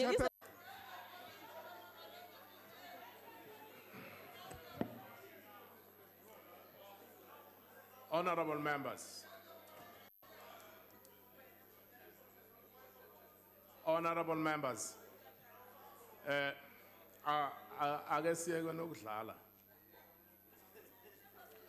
Honorable Imam, can you continue? Thank you. Thank you, Honorable House Chair. Sorry, point of order, House Chair. Honorable Imam, can you take a seat? Honorable member. I raised my hand so that you could get my attention. The honorable member, they called the honorable member a fraudster. We know very well that that thing must come to a substantive motion. It must be withdrawn, Chair. Thank you. Okay, thank you very much. Honorable member, I did not hear it, but can I check with her? Honorable member, did you call honorable member Imam a fraudster? I withdraw the fraudster. He's a wanted man. The police want him. Honorable member. I withdraw, Chair. Withdraw with unconditionally, please. Thank you, honorable member. Continue. Thank you, Honorable House Chair. She is correct. I am the one that stopped the payment of any employee who is willing to loot or steal taxpayers' money. You don't work, you don't get paid. So if you call it stealing, that's up to you. I don't mind. Stealing is rampant in your party and you're willing to do very little or nothing about it. Honorable Speaker, one of the other issues that we have is attendance by members of parliament.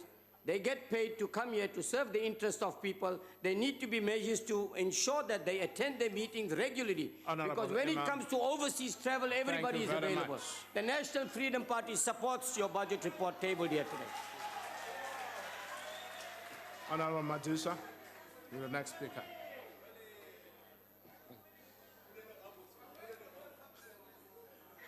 Thank you very much, Honorable Chair and members. Permit me to begin by my input by quoting what the Speaker said when she addressed the House today. Quote unquote, what we want to concentrate on is to conduct oversight. Now the question arises, is this purported objective being raised for the first time? The answer is no. It has been put before various past parliamentary sittings, in particular the 5th Parliament. A further question arises, was there any implementation at all? The answer is no. That due to a number of problems, which one will call upon all of us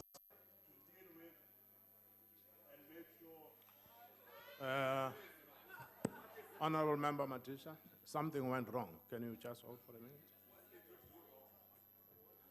No. Oh, it's being attended to.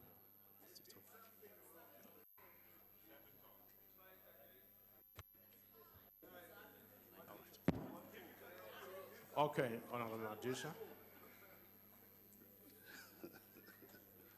The seconds have been credited. I want to thank the Honorable Minister of Foreign Affairs for having assisted me here. Thank you. I was saying a further question arises through you, Chair. Was there any implementation of that which has been raised? I have said that that has not actually happened. That due to a number of problems. One, our country is faced with treasonous problems or treasonous phenomena, which inter alia include state capture, a broken parliament, which, although it meets frequently to discuss and pass laws, all that which Parliament does is to come up with the laws, have them passed here, but all of them throughout they are being overlooked by the executive, particularly through corruption, etc. Albeit we may come here and pass laws, they still will go out and do things which are contrary to that which we have done here. And one can give very many other examples.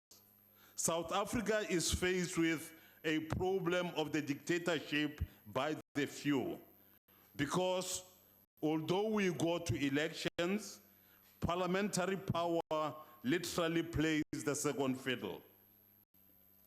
The people who have power, although we go to elections, it's not this parliament, it's not the people here who are representing the people of South Africa. Thank you very much.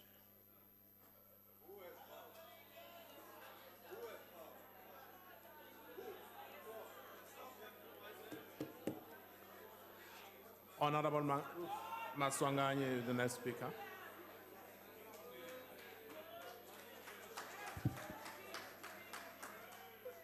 Na khensa mutshama xitulu xipikara xa yindlu manana Thandi Mudise, museketeri wa xipikara tatana Lechisa Dzinoni, vaholobye lava nga kona namuntlha, swirho swo endla huvo yo endla milawu i nhlekani.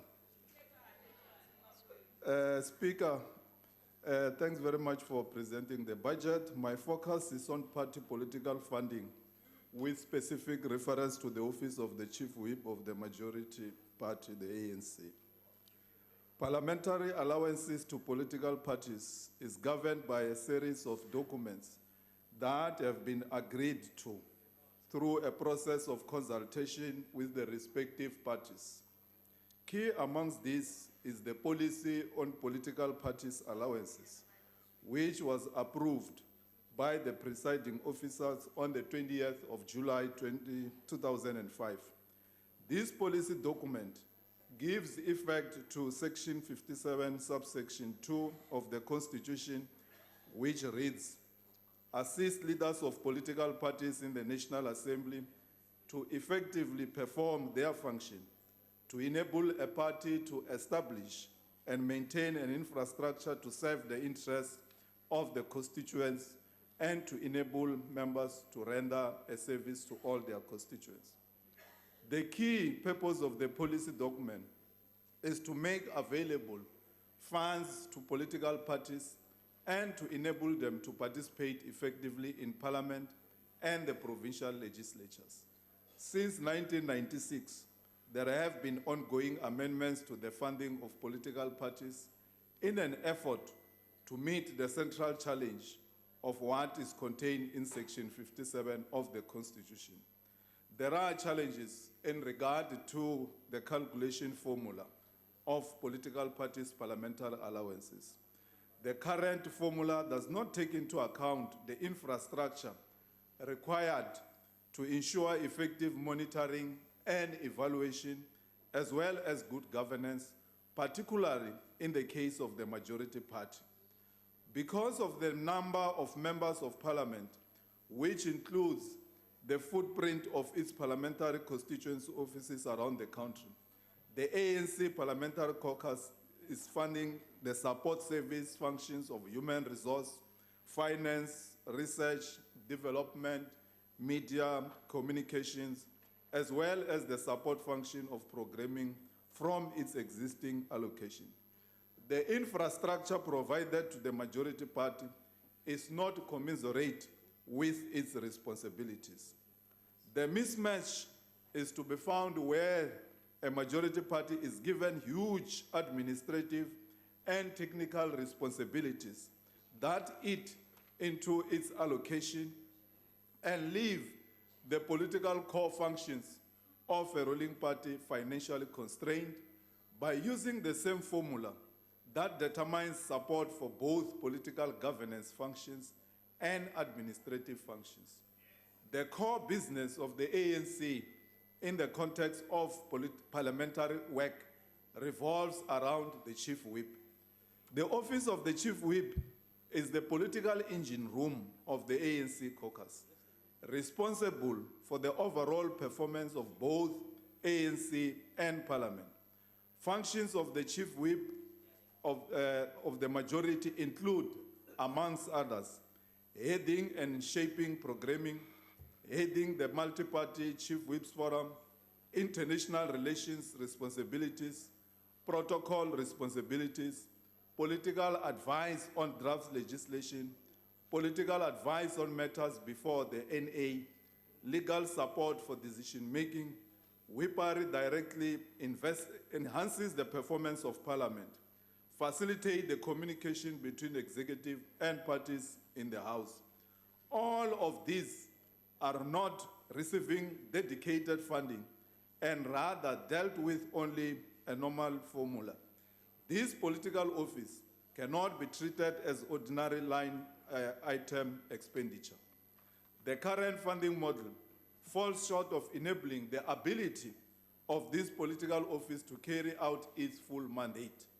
There has to be a dedicated funding for this office in respect of its political functions rather than addressing it through the formula in Clause 8 of the political parties' allowances document.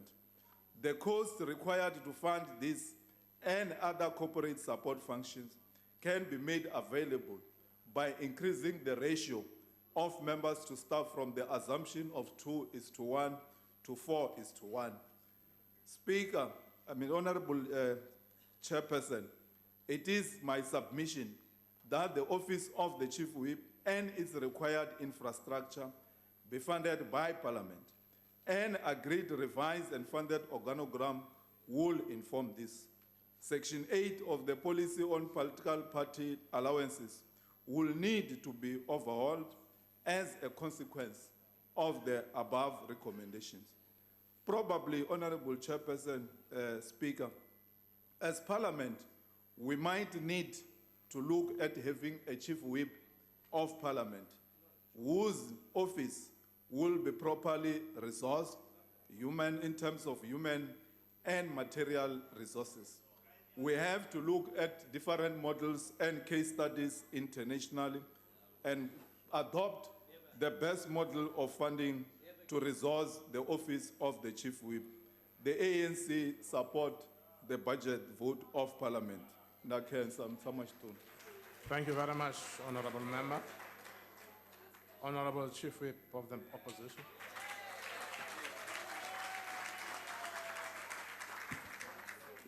I quote, "One of the things that I'm going to do is establish a special task team to look at issues of how Parliament exercised oversight over the years in regard to the issue of state capture. It may well be that if Parliament had played its oversight role, some of the challenges that may have been dealt with early.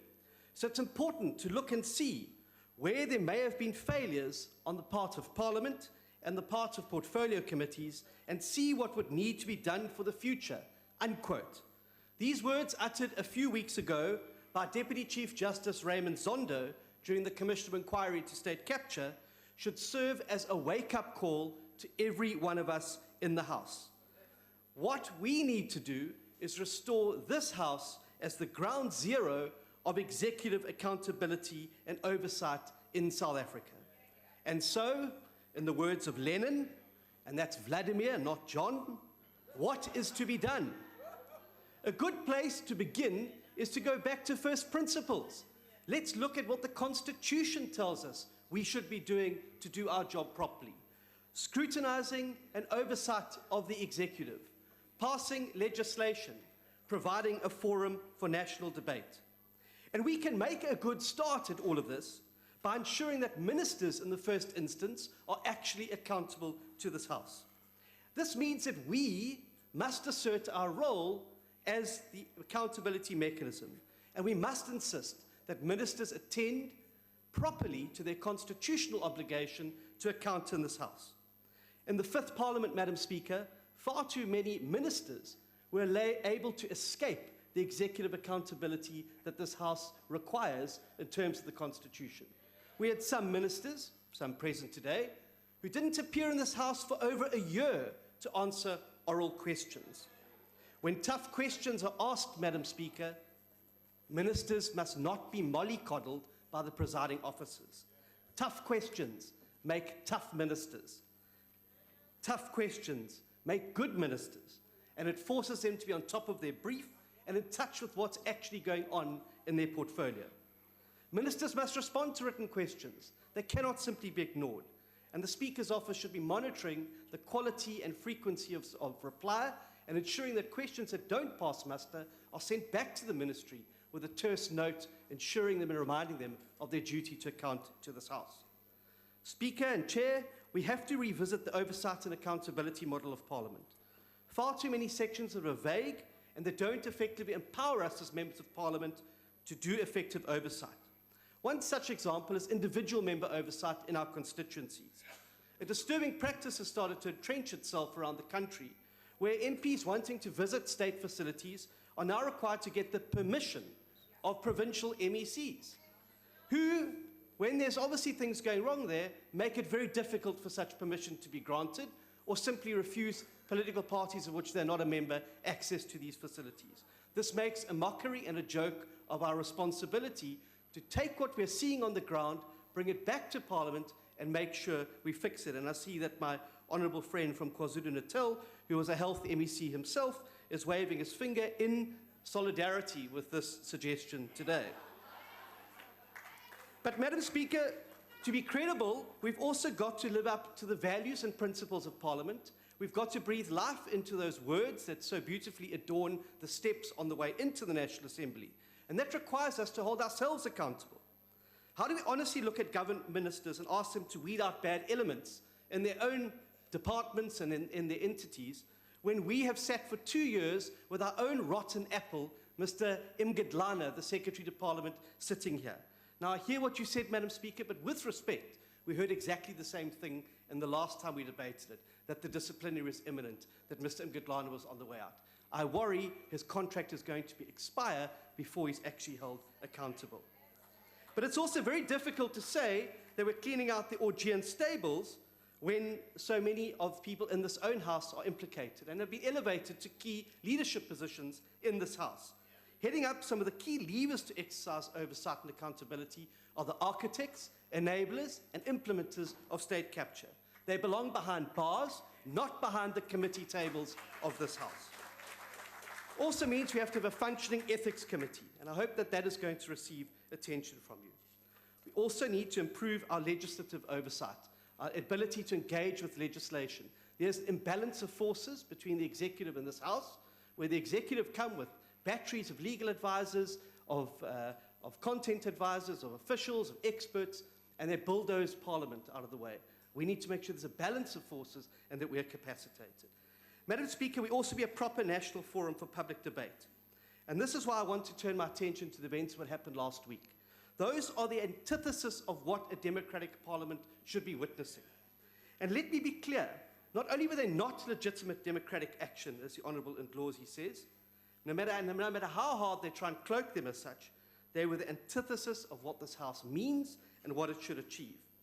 And perhaps a warning was spelt out to us by one of the EFF's own lodestars, Karl Marx, who famously said, and I quote, "History repeats itself. First is tragedy, second is farce." And what a farce it is. Now, we heard today that the revolution is to come to Parliament. I've got good news. The revolution landed in Camps Bay 2 weeks ago. So fear not, Democrats.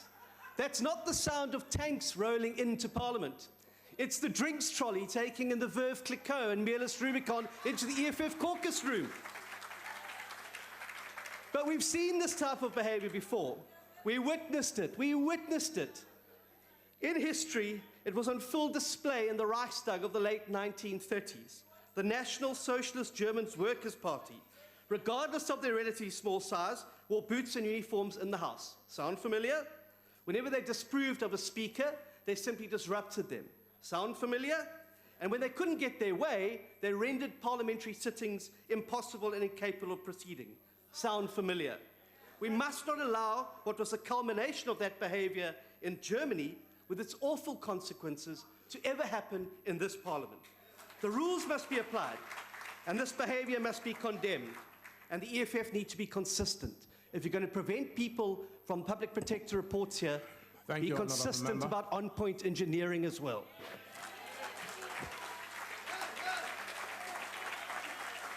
Honorable Janji, it is the next speaker.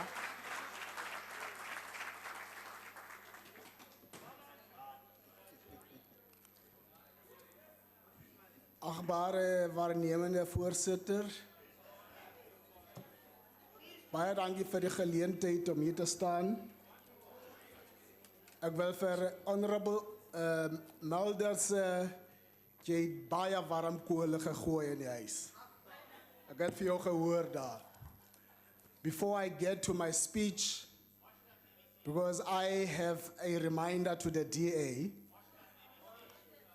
I just want to, on my way there, to just say to the EFF, I decided I can't take it serious what they were saying. Because as I was listening to them, I was reminded of tell no lies, claim no easy victory. Somebody who sounded like a scratch record, playing with words, in populism dreamland. But one thing serious that I really took, Honorable Speaker, that we must take, is the fact that he justified the disruptions in Parliament. That is serious, and we must act on that. I want to go to Honorable Julius of the DA. Last week, Honorable Cele stood here and announced that the national government is bringing reinforcements of police and soldiers to the Cape Flats. I have all the confidence as the ANC that he's going to stabilize and he will leave that place better than what it is. But it is not going to solve the problem because of the following. What he is dealing with are root causes of social ills. And those social ills, the DA in the Western Cape, instead of using money that is allocated to install street lights, money to build communities, money to ensure that there are amenities, they return that money to the Treasury. They have returned over 1.7 billion in the previous year. Money that could have helped in Philippi to install street lights, to ensure police have an access to deal with issues of crime. Today, we're sitting here, young lives have been lost, most of them women. Honourable Member, will you take your seat? Why are you rising, Honourable Member? House Chairperson, I address you in terms of Rule 68 of the Rules of the National Assembly, if I may. It's clearly obvious that the Honourable Speaker at the podium has not made the full transition to the National Assembly yet. He is dealing with matters related to the provincial budget. This is the National Assembly. No, Honourable this Member. is Parliament's budget. No, that's They not may the miss point the of province, but please be relevant. order. No, that's not the point of order, Honourable Member. Continue, Honourable Member. Thank you very much, Acting Chair. And the point that I want to bring home to the DA, because he stands here and says they're doing better oversight and criticize what we're doing. In fact, DA as we are, you have blood on your hands. There are lives that could have been avoided if we're able to use the money that you had to address issues of service delivery in Philippi and other areas.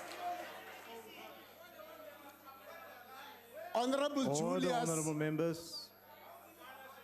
If you have got an issue and you have got consent, perhaps you have got misinterpretation, you have got a warped interpretation of the pensions fund, you are having all the rights to make a submission to the pensions fund for you to be assisted on that. Honourable Member, let me just take this point of order. We'll take your seat. I'm Why are you just- rising, Honourable Member? I'm advising him to maybe you start reading your speech because No. you're making very Honourable Ndlozi, dangerous take your mistakes. seat. I think you should start reading your speech. Honourable Ndlozi, take your seat, please. Order, honourable members, order. The DA cannot come here and teach us about how Parliament is run. Public hearings in the Western Cape are empty halls. It's a norm. So I leave it you there. If I had to go to Honorable Steenhuisen. Order, honourable members.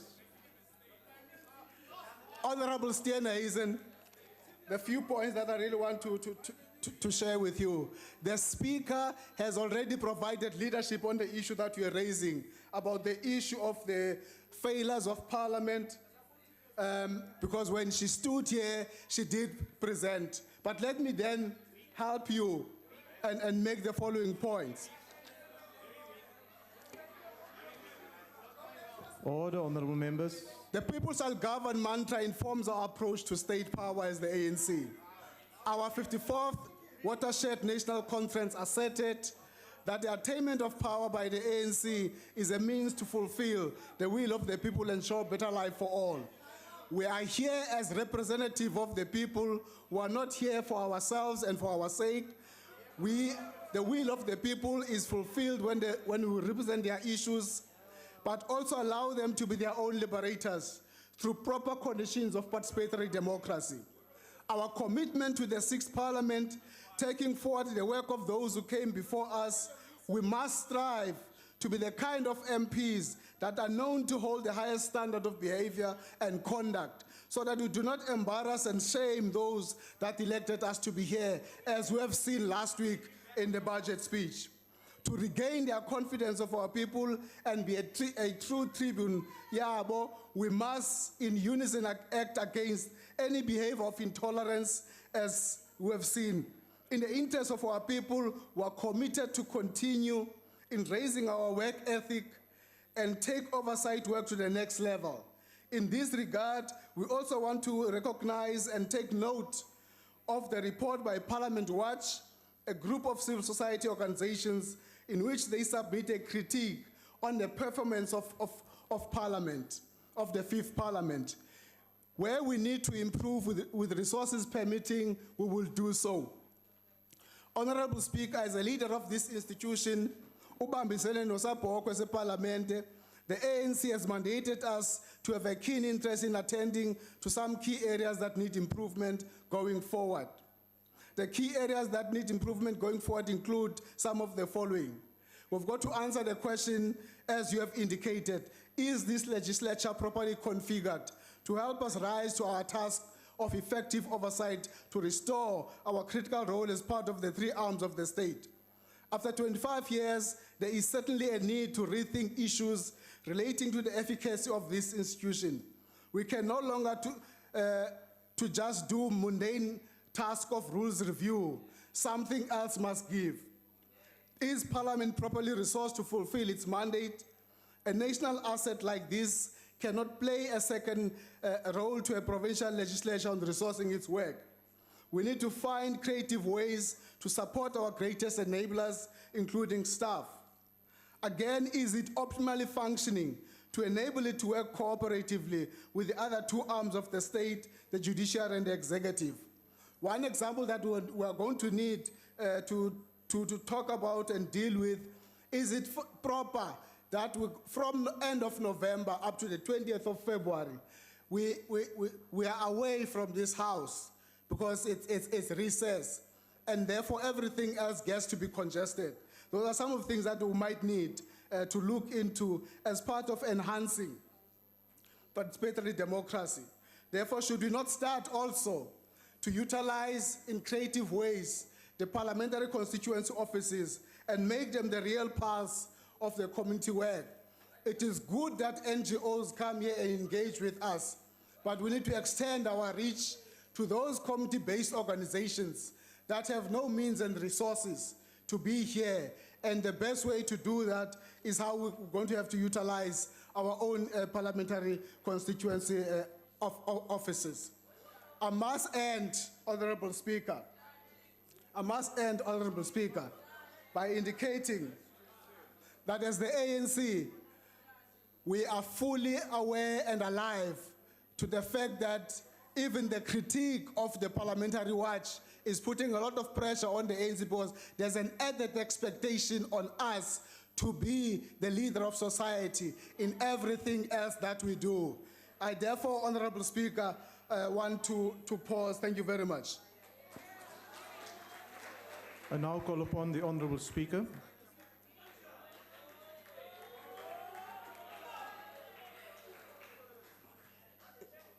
Thank you, Chairperson. Honorable members, 3 members have actually spoken to the ability of Parliament to process legislation and to make laws. One of the things that we have said we wanted to look at is to see whether the structure of Parliament as is, the support systems, actually enable us to do just that.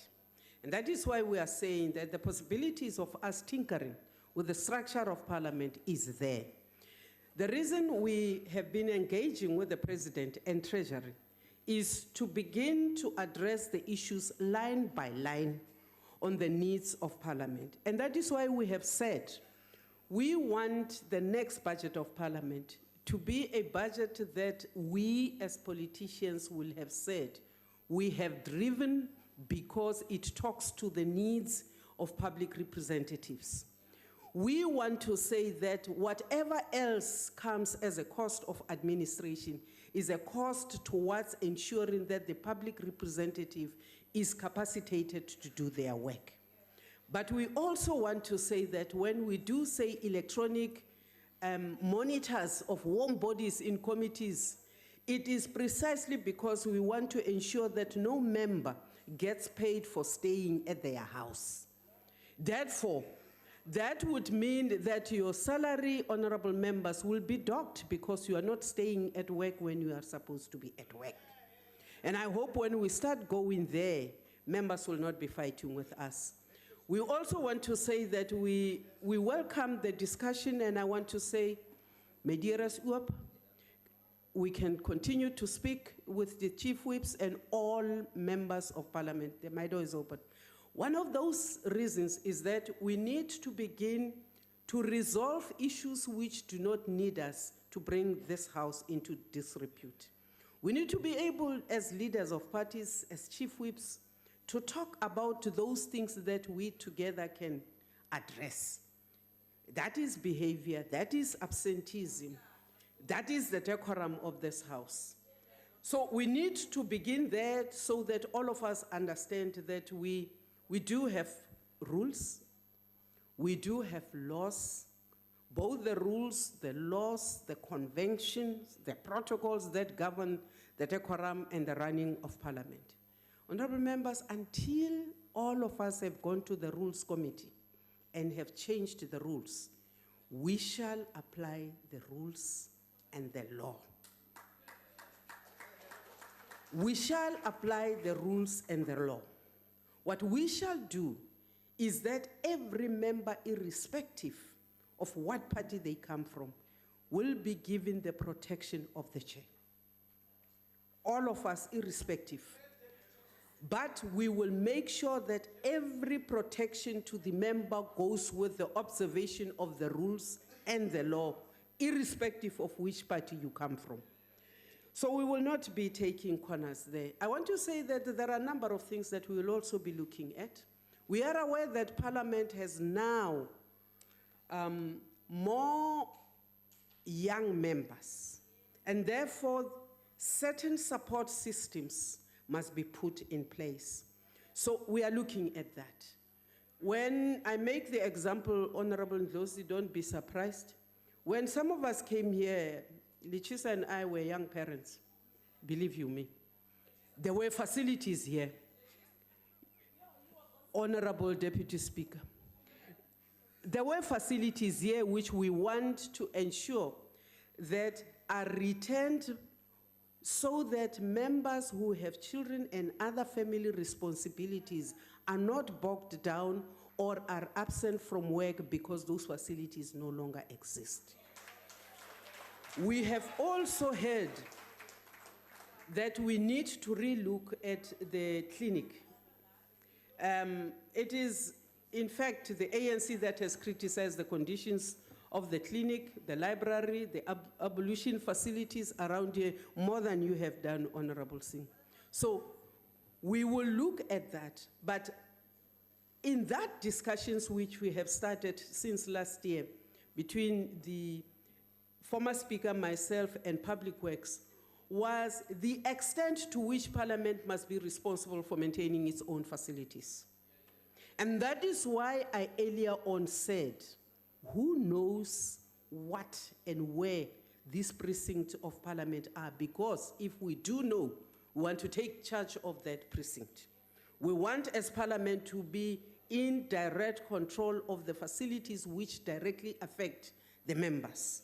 And therefore, until there is clarity whether the Parliament moves or doesn't move, these facilities which are here in Cape Town must serve the members properly.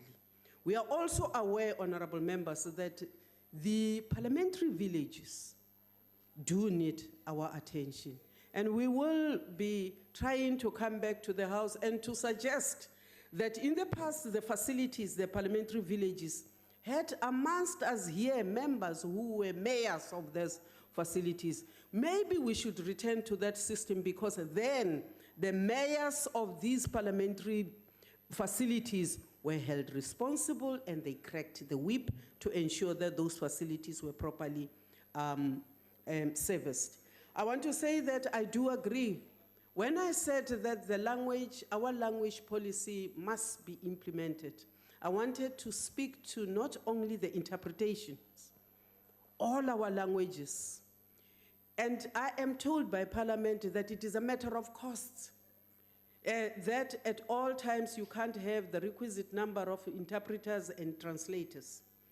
But also, I want to say that, in fact, we also fail ourselves and our constituencies, because like I'm doing, I'm not speaking in Setswana. Therefore, we must take the lead and force Parliament to enforce the resources to be able to deliver to the constituencies. Honorable members, the Honorable Julia says that we need to understand our duties and we need to make the House function properly. I agree, and we must do that. He also says that we must scrap the loss of office gratuity. Now, Parliament is not really in control of this particular thing. The loss of office gratuity is promulgated in terms of the Commission for the Remuneration of Public Office Bearers, which was gazetted in 2008. This commission is independent, and we do not influence it. It comes regularly to assess us, but we make our interventions there, they take the decisions. Parliament must therefore say to us that we now must actively go and say, look at a possibility of a cut-off or a do-away of the gratuity. No, I'm not saying we are doing. I'm saying that we must be empowered as the executive authority, if Parliament so says, because that is not my decision to take. We want to also say that the issue of the oversight over the presidency. Honorable Mulder, I thought that we had referred this matter to the committees, the political parties, and to the chief whips to come back to us on it, so that you don't put me on the spot and I say something which will then be rejected by the people we referred the matters to. So I will wait. There was also a question of how much is this Parliament, if it is going at all. We do not know how much the new Parliament will cost, because we do not know what the sentiments of South Africans are going to say about whether or not Parliament must move. When that decision is taken, it will be informed by the economics, but also by the sentiments of the public. And when we do, then we will get into where and how much. And that will have to be a very open process which all members and the public can see. So for now, I cannot say that I do know. I want to say that, Honorable Singh, your squash clap. And all the other teams, or where South Africa is represented by members of parliament, that we must give attention to. And all the requirements of us when we go abroad in whatever capacity, whether it is debates or what, must be attended to. And that is why one of the tinkerings we want to do is to look at whether we are creating expertise even on international issues. I asked around last week whether we had a researcher dedicated, for instance, to the PAP, a researcher dedicated to West Africa, and I do not have. I have a number of researchers who are all generalists. And that is why we are saying we want to renegotiate the terms even with the EU fund, so that not only do we start creating pockets of excellence and expertise amongst the members themselves, but amongst the support to members. And therefore, you need to create that capacity within your research, where when you need to be looking at conflict, you have a researcher who can, like that, come to you and give you the goods, whether you are in this house or in that house. So we want to say that we are off to a start, members. I hope that we will carry all of us together. We will negotiate where we need to negotiate. I'm a former chairperson who actually enjoyed working with everybody in my committee, because we would sit and we would talk across parties, because that portfolio that you are overseeing is not about your party. It is about the services out there to all our people. So if we do that, honorable members, if we dialogue, if we disagree responsibly, we'll be able to lead South Africa, and Parliament will be able not to be what Honorable Madisha refers to.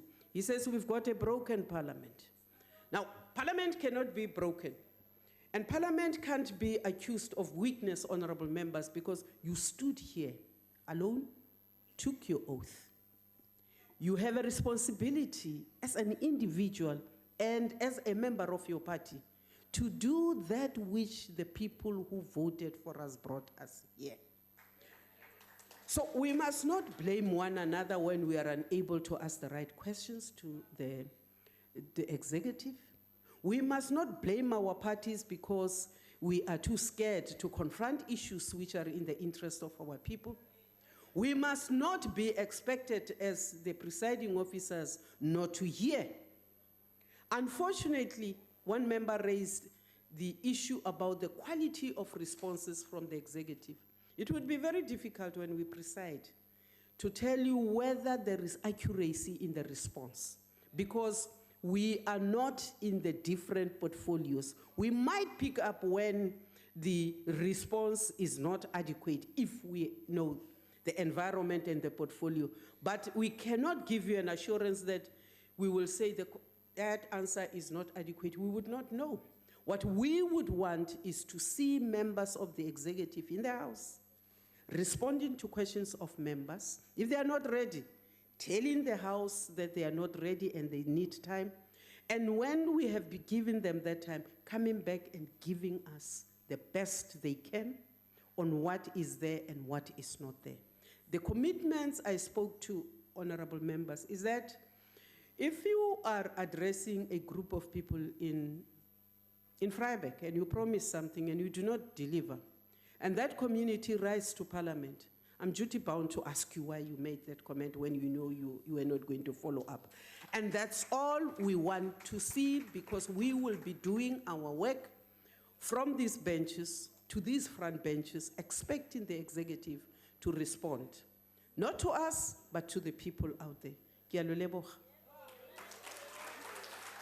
Thank you, Honourable Speaker. Honourable members, you are reminded of the following mini plenaries that will start at 4:30 p.m. The debate on basic education budget vote in the National Assembly chamber. The debate on arts and culture budget vote at 4:30 in the old Assembly chamber. And the debate on the Office of the Chief Justice and Judicial Administration budget vote in Committee Room E249. That concludes the debate and the business for this plenary. The House is adjourned.